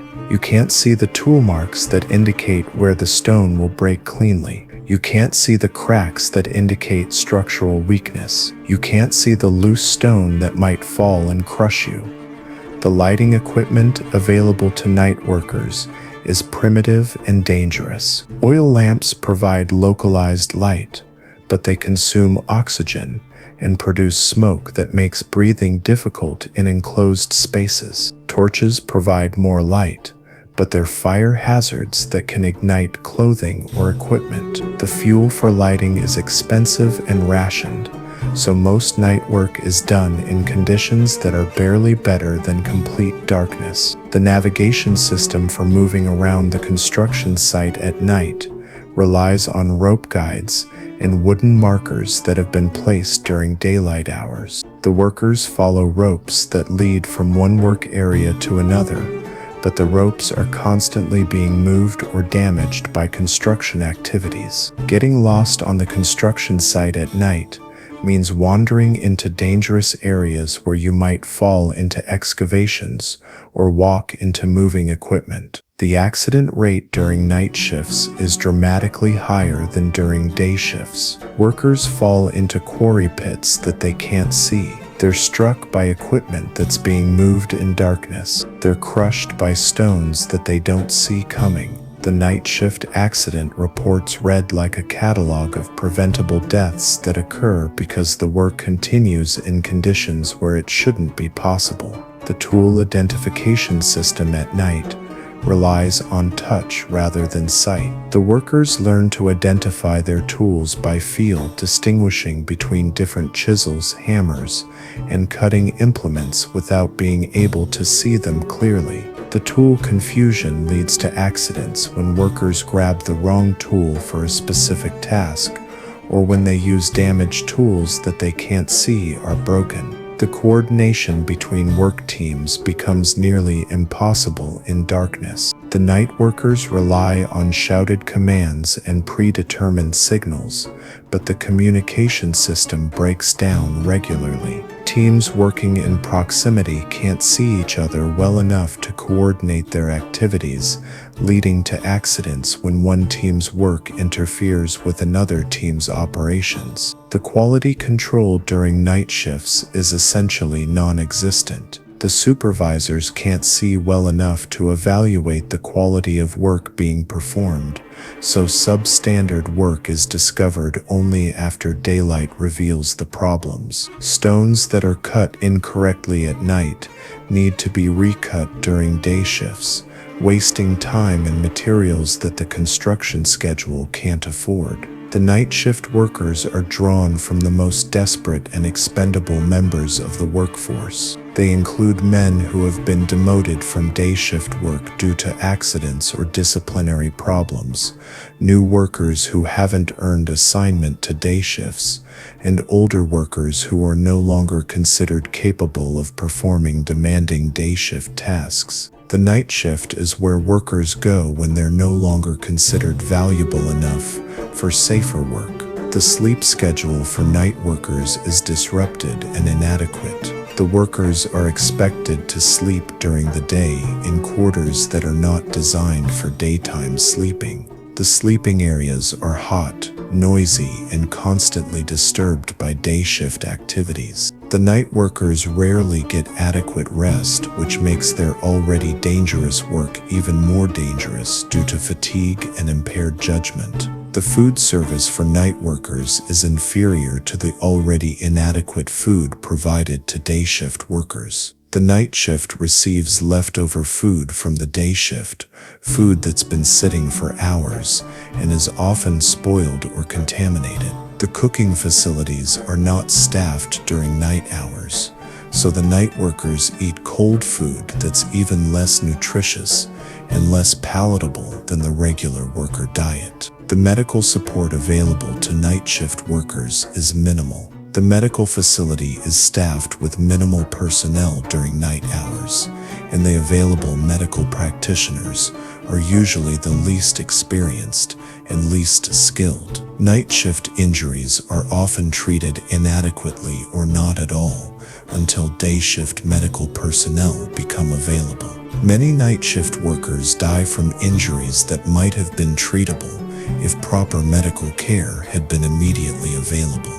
The psychological effects of working night shifts are severe and often permanent. The workers develop a distinctive appearance: pale skin from lack of sun exposure, hollow eyes from sleep deprivation, and a hunched posture from working in poor lighting conditions. The night workers also develop psychological problems, including depression, anxiety, and a fatalistic attitude that comes from working in conditions where death is a constant possibility. The escape from night shift work is nearly impossible. The night workers are trapped in a cycle where their poor performance due to working conditions prevents them from being promoted to day shift work. The night shift becomes a permanent assignment that usually ends only with injury, illness, or death. The night workers know that they're working in the pyramid's shadow in more ways than one, and this is just the foundation of the construction project's around-the-clock operation.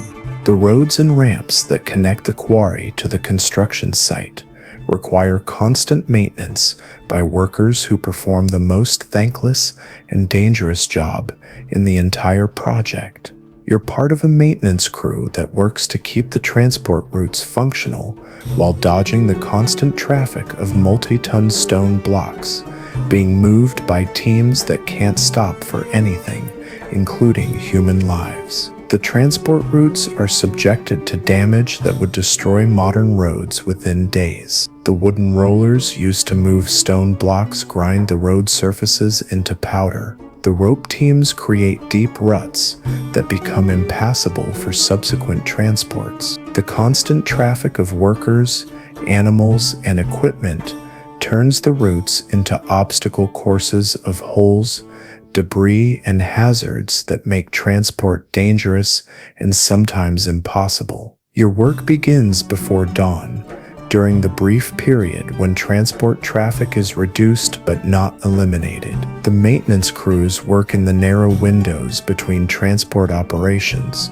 rushing to repair damage while knowing that the next transport team might appear at any moment. The maintenance work is performed under time pressure that makes careful work impossible and accidents inevitable. The road surface repair process involves filling ruts and holes with stone chips, sand, and debris that's been collected from the construction site. The filling material is carried to repair sites in baskets that weigh over 50 pounds when full. The carrying work is done at a pace that's designed to complete repairs between transport operations, creating a work pace that pushes men beyond their physical limits. The wooden roller replacement is one of the most dangerous jobs on the construction site. The rollers are constantly being crushed and broken by the weight of the stone blocks being transported over them. The roller replacement teams work directly in the path of oncoming transport operations, replacing broken rollers while massive stone blocks are being moved toward them. The timing margins are measured in minutes, and mistakes are fatal. The drainage system maintenance is essential but inadequate for the desert environment. The transport routes need to be kept free of sand that accumulates during sandstorms, but the drainage channels are constantly being filled by wind-blown sand and debris from construction activities. The drainage maintenance crews work with hand tools to clear channels that fill again within hours of being cleaned. The ramp structural maintenance requires workers to examine and repair the wooden support systems while the ramps are still in use. The support beams are constantly stressed beyond their design limits, developing cracks and weak spots that can cause catastrophic collapse. The maintenance crews crawl underneath active ramps to inspect and repair supports while tons of stone are being transported overhead. The traffic control system during maintenance operations is primitive and often ineffective. The maintenance crews use flag signals and shouted warnings to communicate with transport teams, but the communication system breaks down regularly. Transport teams moving multi-ton blocks can't stop quickly, so maintenance workers who don't get out of the way are simply crushed and the transport operation continues. The tool replacement for maintenance work is constant and expensive. The hand tools used for road repair are constantly breaking under the stress of desert conditions and heavy use. Shovels break when they hit stones that are harder than expected. Baskets fall apart under the weight of the materials being carried. The tool replacement system can't keep up with the rate of tool destruction. The seasonal challenges make transport route maintenance even more difficult. Summer heat makes the work areas too hot for human survival during midday hours, forcing maintenance work into abbreviated dawn and dusk shifts. Winter rains turn the transport routes into mud that makes maintenance work impossible and transport operations dangerous. Sandstorms bury the transport routes under sand that takes days to clear. The maintenance crew composition is constantly changing due to the high casualty rate. New maintenance workers are recruited from the ranks of injured workers who can no longer perform their original jobs, farmers whose crops have failed, and men who are too old or too weak for more demanding work. The training period for new maintenance workers is minimal because the work appears simple, but the appearance is deceptive. The repair material supply system is inadequate for the rate at which transport routes are damaged. The maintenance crews work with materials that are often inappropriate for the repairs being made. Stone chips used for filling holes are often too large or too small. Sand used for leveling is often contaminated with debris that makes repairs ineffective. The repair materials are often salvaged from other parts of the construction site, rather than specifically provided for maintenance work. The safety equipment available to maintenance workers is essentially non-existent. The workers have no protection from the transport traffic that operates around them constantly. They have no warning systems to alert them when transport operations are approaching their work areas. They have no emergency procedures for dealing with transport accidents that occur in their work areas. The work schedule for maintenance crews is determined by transport operations rather than human endurance. The maintenance work is performed whenever transport traffic permits,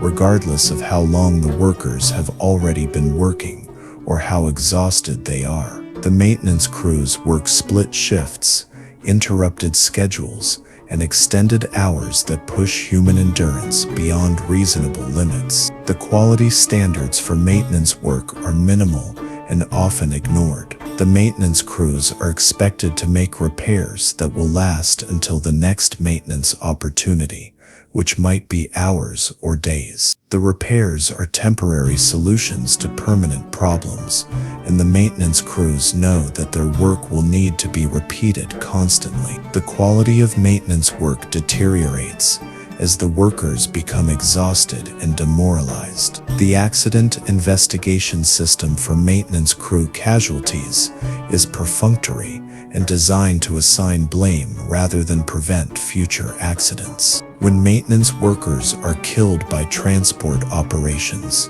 the investigation focuses on whether the worker was in an authorized work area rather than whether the work area was safe. The investigation reports are brief and usually conclude that the accident was caused by worker error. The replacement schedule for maintenance crews is accelerated due to the high casualty and injury rates. The maintenance work has a life expectancy that's measured in months rather than years. The constant replacement of experienced workers with inexperienced replacements makes the work even more dangerous and less effective. And this is just the foundation of the pyramid's logistics system.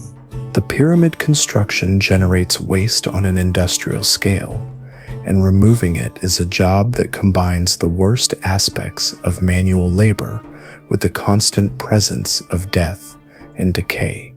You're part of a waste removal crew that handles everything from broken stone to human corpses, working in conditions that would make modern sanitation workers quit immediately.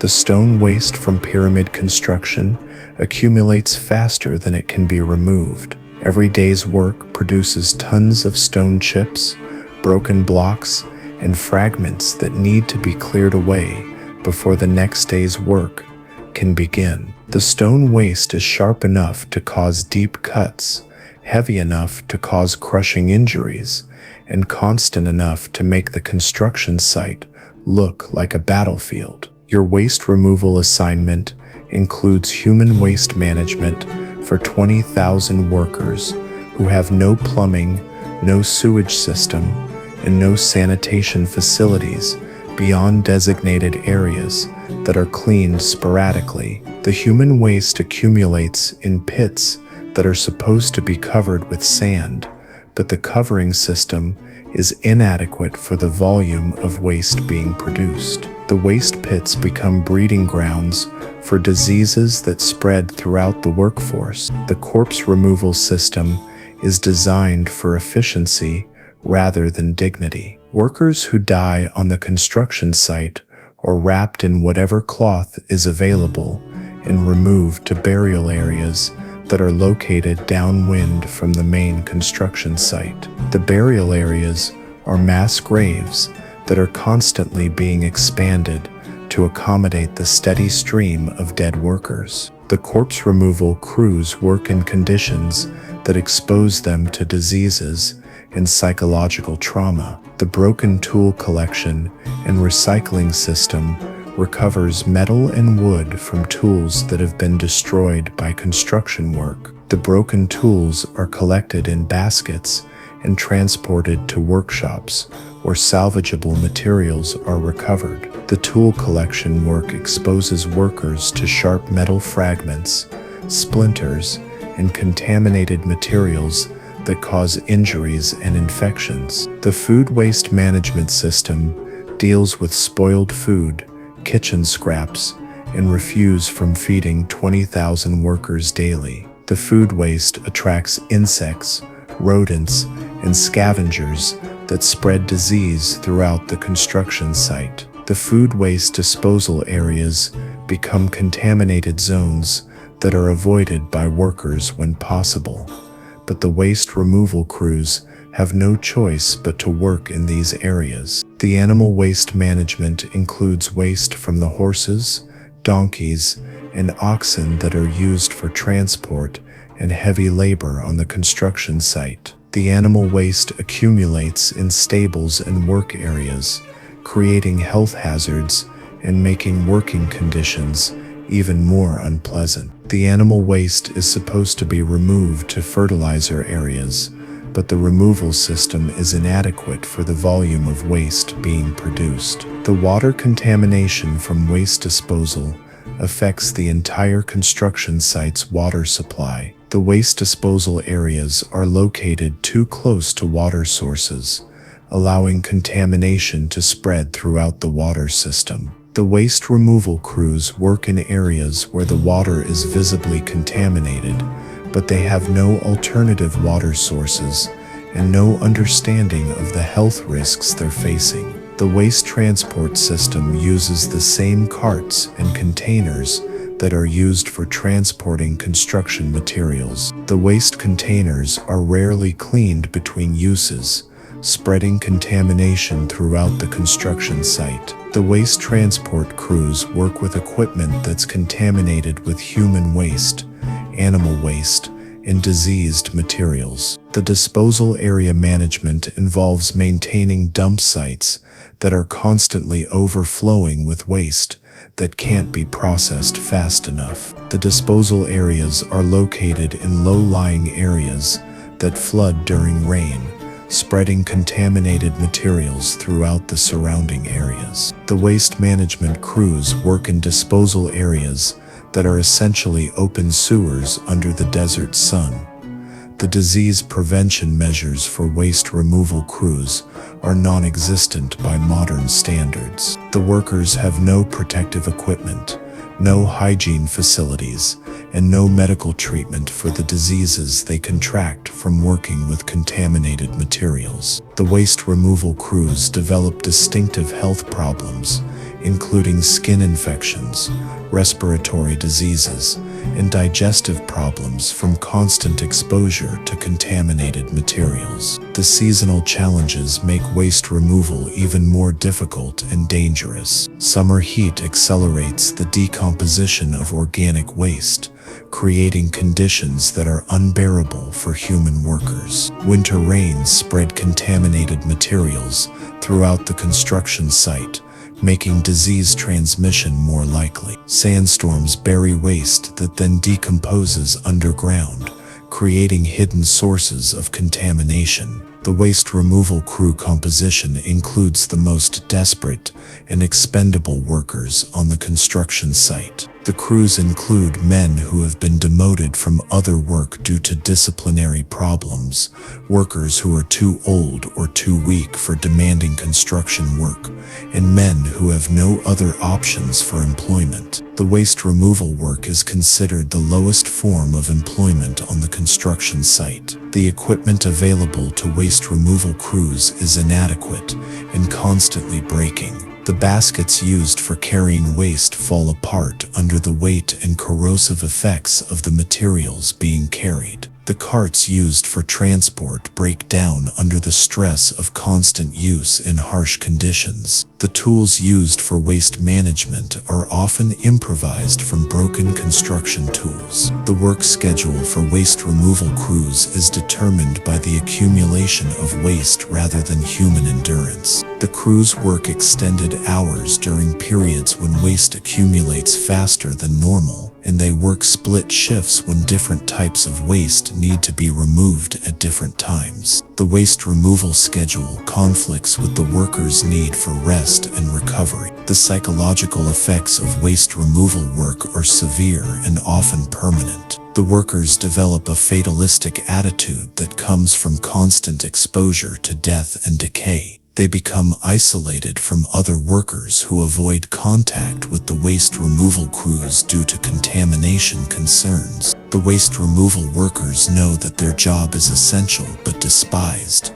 necessary but dangerous. And this is just the sanitation system that keeps the construction site marginally habitable. Maintaining order among 20,000 desperate workers requires a guard force that operates with brutality that would shock modern observers. You're part of a security system that uses violence, intimidation, and summary execution to keep the construction project running on schedule. The guards are drawn from the ranks of soldiers and criminals, men who are comfortable with violence and untroubled by conscience. The guard force composition includes professional soldiers who have been assigned to construction site security, criminals who have been given the choice between guard duty and execution, and former workers who have demonstrated leadership abilities and ruthless attitudes. The guards are selected for their willingness to use violence against fellow human beings, and they're rewarded for maintaining discipline through whatever means necessary. Your guard duties include preventing theft of construction materials, tools, and food supplies that are constantly disappearing despite severe punishments for theft. The theft prevention system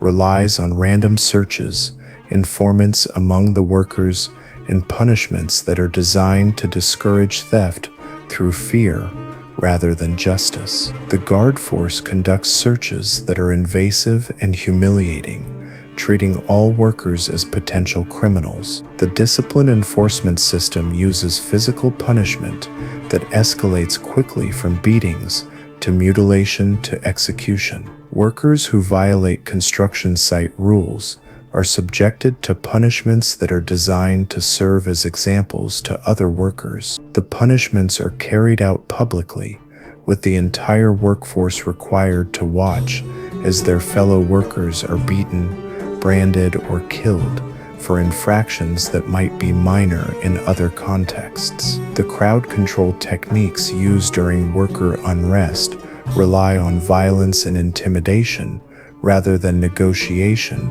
or compromise. When workers protest working conditions, food shortages, or safety problems, the guard response is immediate and brutal. The guards use clubs, spears, and swords to disperse crowds and arrest leaders. The crowd control operations often result in casualties that exceed the original problem. The informant network among the workers creates an atmosphere of suspicion and fear that affects every aspect of construction site life. The guards recruit informants by offering better food, safer work assignments, or protection from punishment in exchange for information about fellow workers. The informant system destroys trust between workers and makes organized resistance to working conditions nearly impossible. The execution procedures are designed for maximum psychological impact rather than humane treatment. Workers who are sentenced to death are executed in front of the entire workforce, using methods that are slow and painful. The executions serve multiple purposes, eliminating problem workers, terrorizing the remaining workforce, and demonstrating the absolute power of the construction supervisors. The guard training emphasizes violence and dehumanization rather than professional law enforcement techniques. New guards are taught to view the workers as expendable resources rather than human beings. The training includes techniques for crowd control, prisoner handling, and execution procedures. The guards are encouraged to use whatever level of violence is necessary to maintain order. The corruption within the guard force creates additional problems for an already oppressive system. Guards accept bribes from workers who want better treatment, protection from punishment, or access to restricted areas. The corruption undermines the security system while creating additional hardships for workers who can't afford to pay bribes. The guard corruption is overlooked by supervisors as long as overall discipline is maintained. The living conditions for guards are significantly better than conditions for workers, creating incentives for guards to maintain the oppressive system. Guards receive better food, more comfortable quarters, and protection from the most dangerous work assignments. The privileged treatment of guards creates a class system that reinforces the guards' loyalty to the construction supervisors rather than sympathy for the workers. The weapons available to guards include bronze spears, wooden clubs, and occasionally bronze swords that are effective against unarmed workers. The weapons are maintained in armories that are heavily guarded and constantly inventoried. The guards are trained in weapon use and authorized to use lethal force against workers who threaten construction site security or supervisor authority.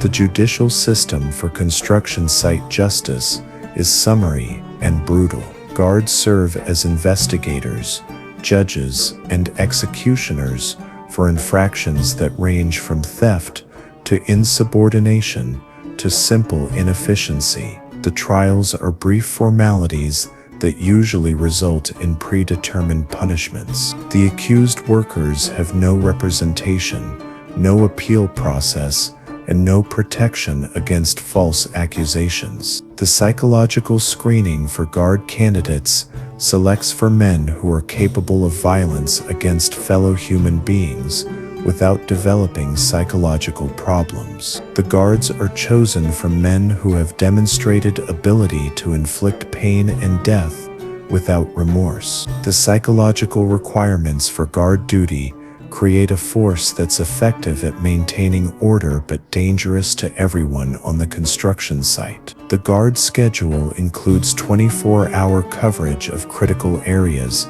including food storage, tool storage, and construction supervision areas. The guards work in shifts that provide constant security coverage, but the shift system also creates opportunities for corruption and abuse. The night guard shifts are particularly dangerous for workers who might be subjected to violence without witnesses. The escape prevention system includes guards who patrol the perimeter of the construction site to prevent workers from leaving without authorization. The escape prevention measures include tracking systems for workers who are absent from their assigned areas, search parties for workers who disappear, and severe punishments for workers who are caught attempting to leave. The construction site operates essentially as a prison camp with walls made of desert, rather than stone. The guard accountability system is minimal and designed to protect guards rather than workers. Guards who kill workers in the line of duty face no consequences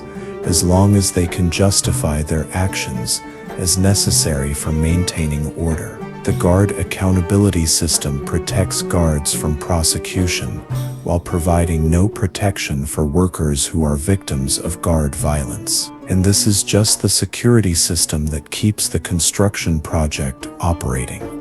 The mathematical calculations required to build the pyramid are performed by engineers who work with tools and techniques that are barely adequate for the complexity of the problems they're solving. You're observing the work of men who are attempting to achieve mathematical precision using methods that are more art than science, creating plans for a structure that will need to stand for millennia. The pyramid design process begins with astronomical observations that determine the precise orientation required for the pharaoh's eternal resting place. The engineers use wooden instruments and visual sightings to calculate angles that need to be accurate to fractions of degrees. The astronomical calculations are performed by men who have memorized mathematical relationships without understanding the underlying principles of geometry or astronomy. Your engineering team works with measurement systems that are based on human body proportions rather than standardized units. The basic unit of measurement is the cubit, which is defined as the length from a man's elbow to his fingertip. The problem is that men have different arm lengths, so the measurement system introduces errors that accumulate throughout the construction process. The engineers attempt to standardize measurements using master measuring rods, but the standardization is imperfect. The structural calculations for pyramid stability are performed using mathematical techniques that won't be formally proven for thousands of years. The engineers understand through experience and tradition that certain proportions and angles will create stable structures, but they don't understand the mathematical principles that explain why these proportions work. The structural engineering is based on trial and error accumulated over generations of building experience. The weight distribution calculations determine how the pyramid's enormous mass will be supported by the foundation and internal structure. The engineers need to calculate the weight of millions of stone blocks and determine how that weight will be distributed throughout the structure. The calculations are performed using mental arithmetic and simple tools that are inadequate for the complexity of the problems being solved. The construction scheduling system attempts to coordinate the work of 20,000 workers using planning techniques that are more intuitive than scientific. The engineers need to schedule the cutting, transport, and placement of over 2 million stone blocks while ensuring that the construction sequence doesn't create structural problems. The scheduling work is performed using wooden boards marked with symbols that represent different construction activities. The quality control calculations determine the acceptable tolerances for stone cutting, placement, and structural alignment. The engineers need to specify tolerances that are tight enough to ensure structural integrity, but loose enough to be achievable with available tools and techniques. The quality control system is based on visual inspection and rules of thumb rather than precise measurement and mathematical analysis. The ramp engineering calculations determine the angles, lengths, and structural requirements for the ramp systems that are used to transport stones to upper levels of the pyramid. The ramp calculations involve complex relationships between weight, friction, and structural strength that push ancient mathematical techniques beyond their limits. The ramp engineering is based on experience gained from previous construction projects and educated guesswork about untested designs. The surveying work required to ensure that the pyramid is properly aligned and dimensioned uses techniques that are accurate but labor-intensive. The engineers use rope and wooden tools to create right angles and measure distances, but the surveying work is subject to errors that accumulate over the large distances involved in pyramid construction. The surveying teams work constantly to check and recheck measurements as construction progresses. The material estimation calculations determine how much stone, mortar, wood, and other materials will be needed for pyramid construction. The material estimates are based on calculations that involve multiplying large numbers using mathematical techniques that are time-consuming and error-prone. The material estimation errors result in shortages that delay construction or waste that represents enormous amounts of human labor. The workforce planning calculations determine how many workers are needed for different phases of construction and how the workforce should be organized to maximize efficiency. The workforce planning involves complex scheduling problems that are solved using intuitive methods rather than mathematical optimization. The workforce planning errors result in bottlenecks that slow construction and inefficiencies that waste human resources. The error correction system for engineering mistakes relies on experience and intuition rather than systematic analysis. When engineering calculations prove to be wrong, the corrections are made using trial and error methods that often introduce additional problems. The error correction process is time-consuming and expensive, but the engineers have no systematic methods for preventing or minimizing calculation errors. The tool design calculations determine the specifications for the specialized tools needed for pyramid construction. The engineers need to design tools that are strong enough for heavy construction work,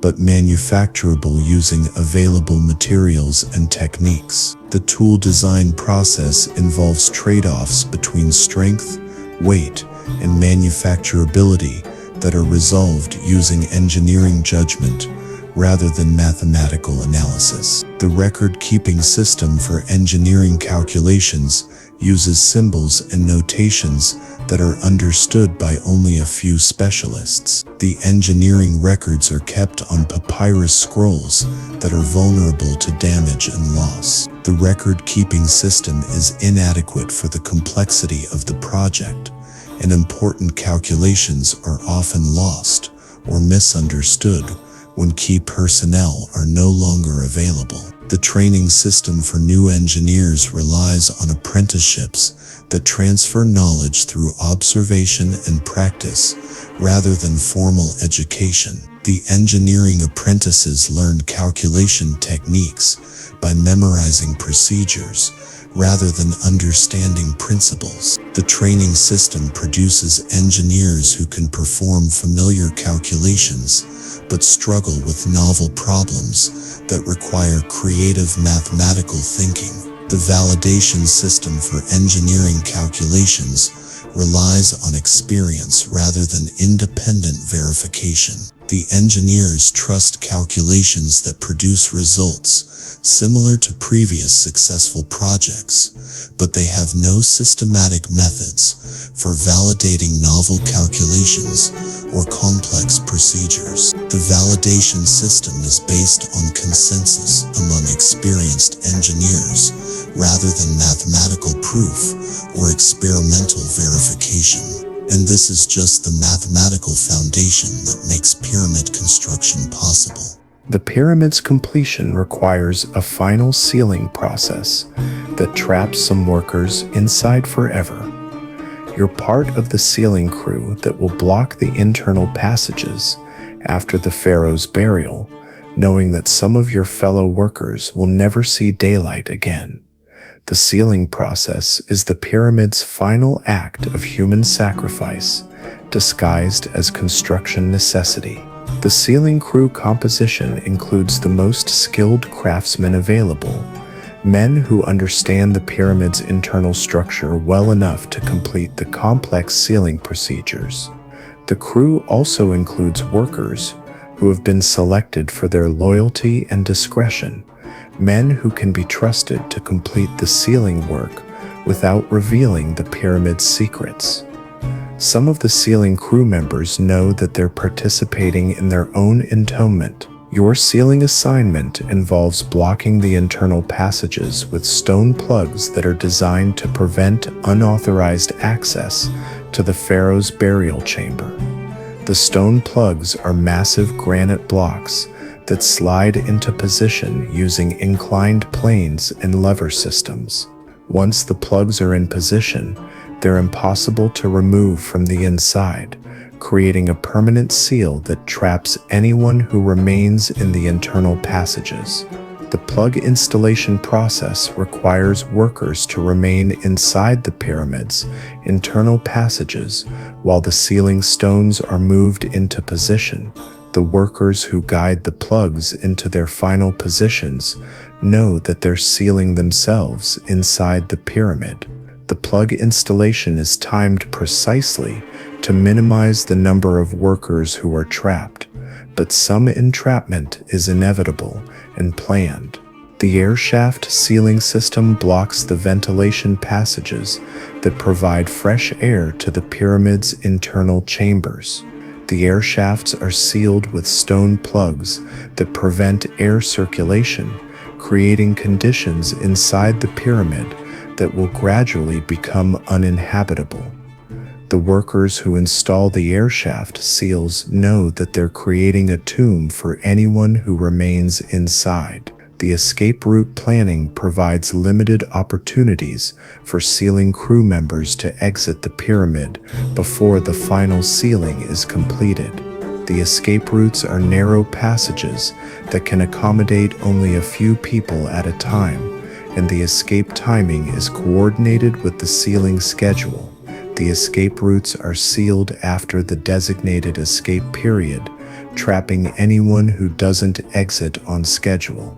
The ritual aspects of the sealing process include ceremonies that are designed to ensure the pharaoh's successful transition to the afterlife.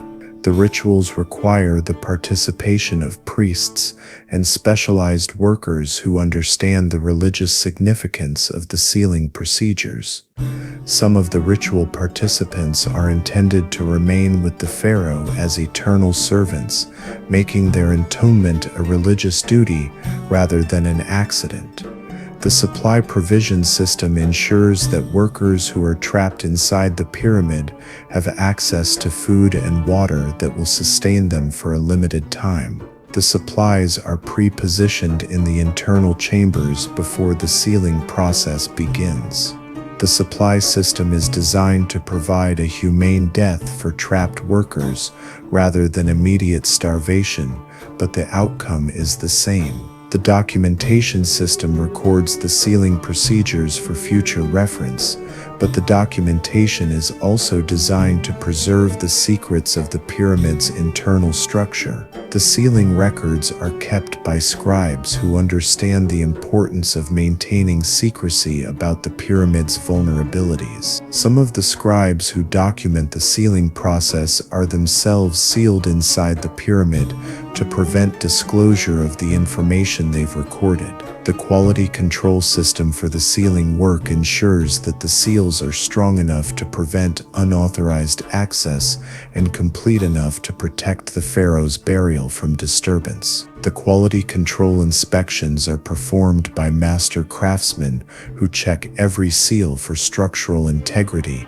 and proper installation. The quality control inspectors know that their work must be perfect because there will be no opportunity for repairs after the sealing is completed. The timing coordination for the sealing process requires precise scheduling that accounts for the movement of large stone blocks, the completion of ritual ceremonies, and the evacuation of workers who are intended to survive. The timing coordination is managed by master engineers who understand the complex relationships between different sealing activities. The timing errors can result in premature sealing that traps additional workers or delayed sealing that exposes the pyramid's secrets. The psychological preparation for sealing crew members includes counseling and rituals that help workers accept their fate if they're selected for permanent entombment. The psychological preparation emphasizes the honor of serving the pharaoh in death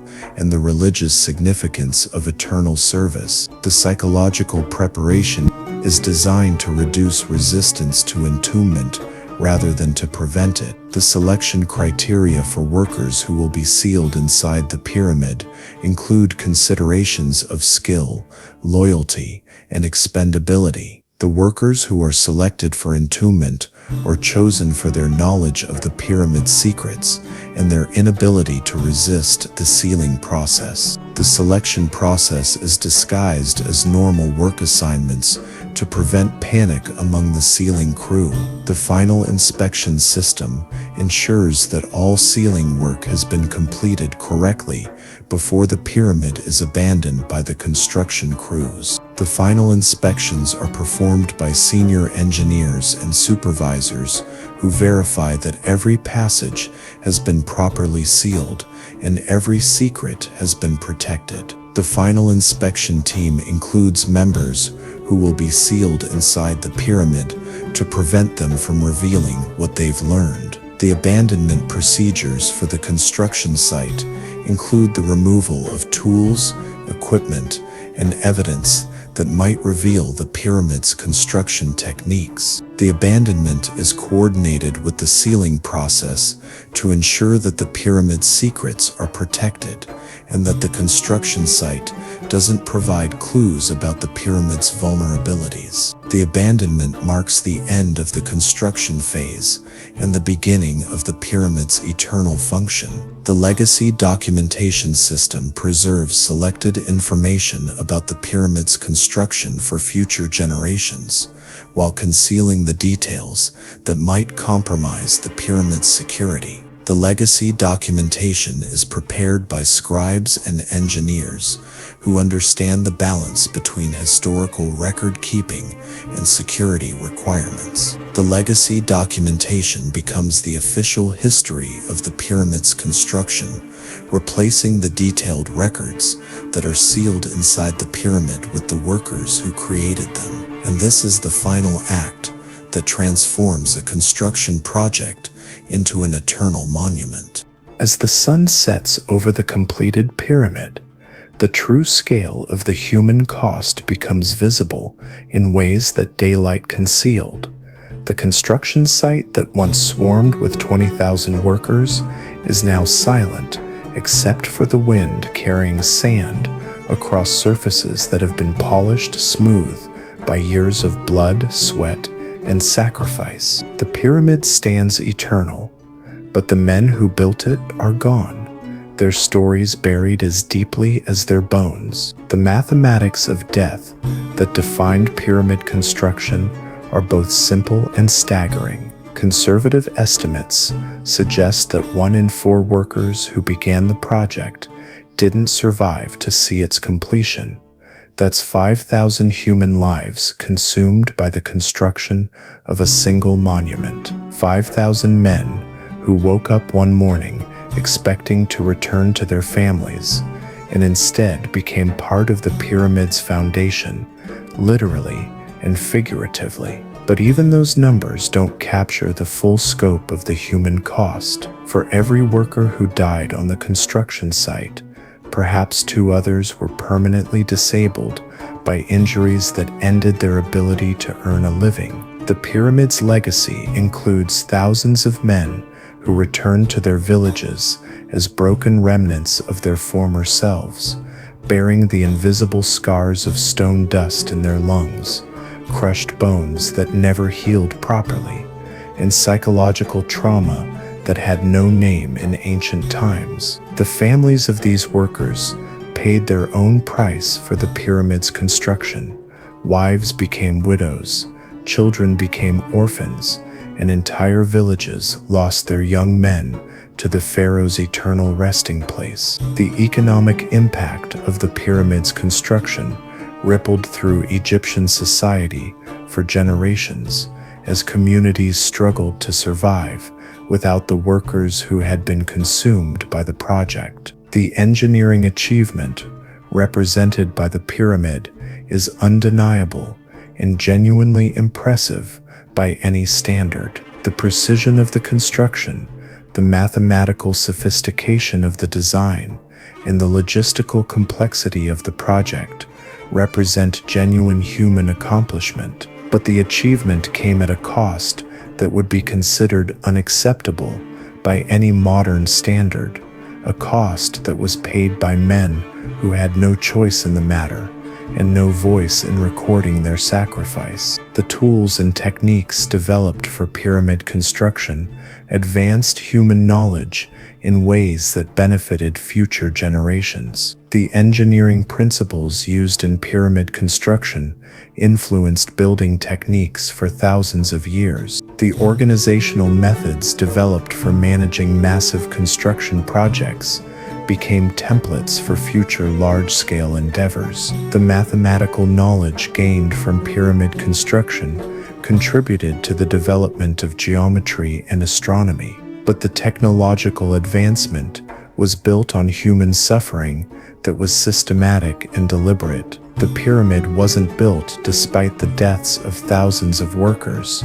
It was built because of them. The construction model relied on expendable human labor as a fundamental component, treating human lives as raw materials to be consumed in the construction process. The pyramid's completion marked the end of one of history's largest industrial accidents, an accident that lasted for decades and killed more people than many wars. The accident wasn't caused by inadequate safety procedures or insufficient planning. It was caused by a construction model that considered human life to be less valuable than construction schedules and architectural precision. The legacy of the pyramid builders extends far beyond their anonymous contribution to ancient architecture. Their story illuminates the human cost of monumental construction projects and the price that's paid when human life is subordinated to architectural ambition. Their sacrifice demonstrates both the incredible things humans can achieve when they work together and the terrible cost of achievement when it's pursued without regard for human welfare. The pyramid stands today as one of the world's most impressive ancient monuments, attracting millions of visitors who admire its mathematical precision and architectural sophistication. But few visitors understand the human story behind the monument, the story of 20,000 workers who participated in one of history's most dangerous construction projects. The pyramid's smooth limestone faces conceal the evidence of the human cost, presenting a monument that appears to have been built by engineering excellence rather than human sacrifice. The modern world has moved beyond the construction methods used for pyramid building, developing safety procedures, labor protections, and engineering techniques that make large-scale construction safer and more humane. But the pyramid builder's story remains relevant as a reminder of what happens when human life is treated as expendable in pursuit of larger goals. The pyramid's eternal nature ensures that it will outlast the memory of the men who built it, standing as a monument to architectural achievement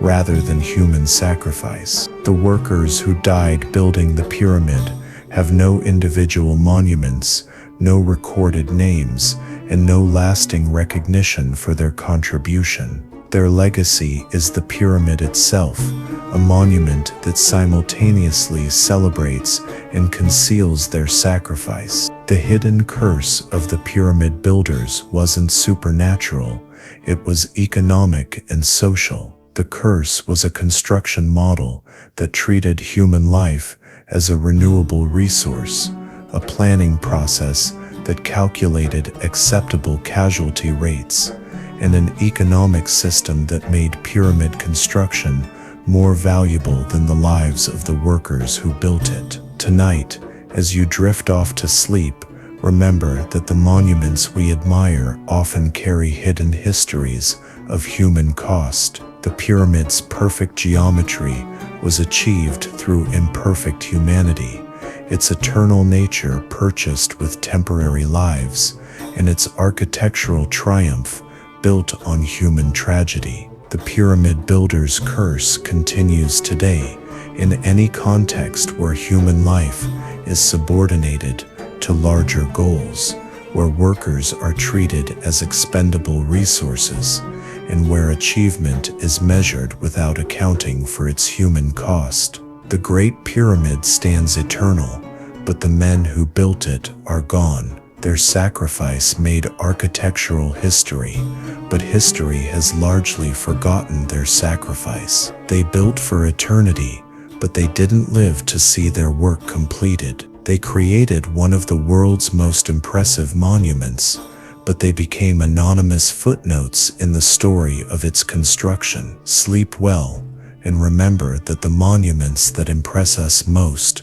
often carry the deepest human stories, stories of sacrifice that was both necessary for the achievement and insufficient to ensure remembrance. The pyramid builders achieved something extraordinary, but they paid an extraordinary price for the achievement. Their story is both an inspiration and a warning, demonstrating both the incredible things humans can accomplish and the terrible cost of accomplishment when human life is treated as expendable. The curse of the pyramid builders was real, but it wasn't magical. It was the logical consequence of a construction model that prioritized monuments over the people who built them. And that curse continues today, wherever human life is treated as less valuable than the goals it serves.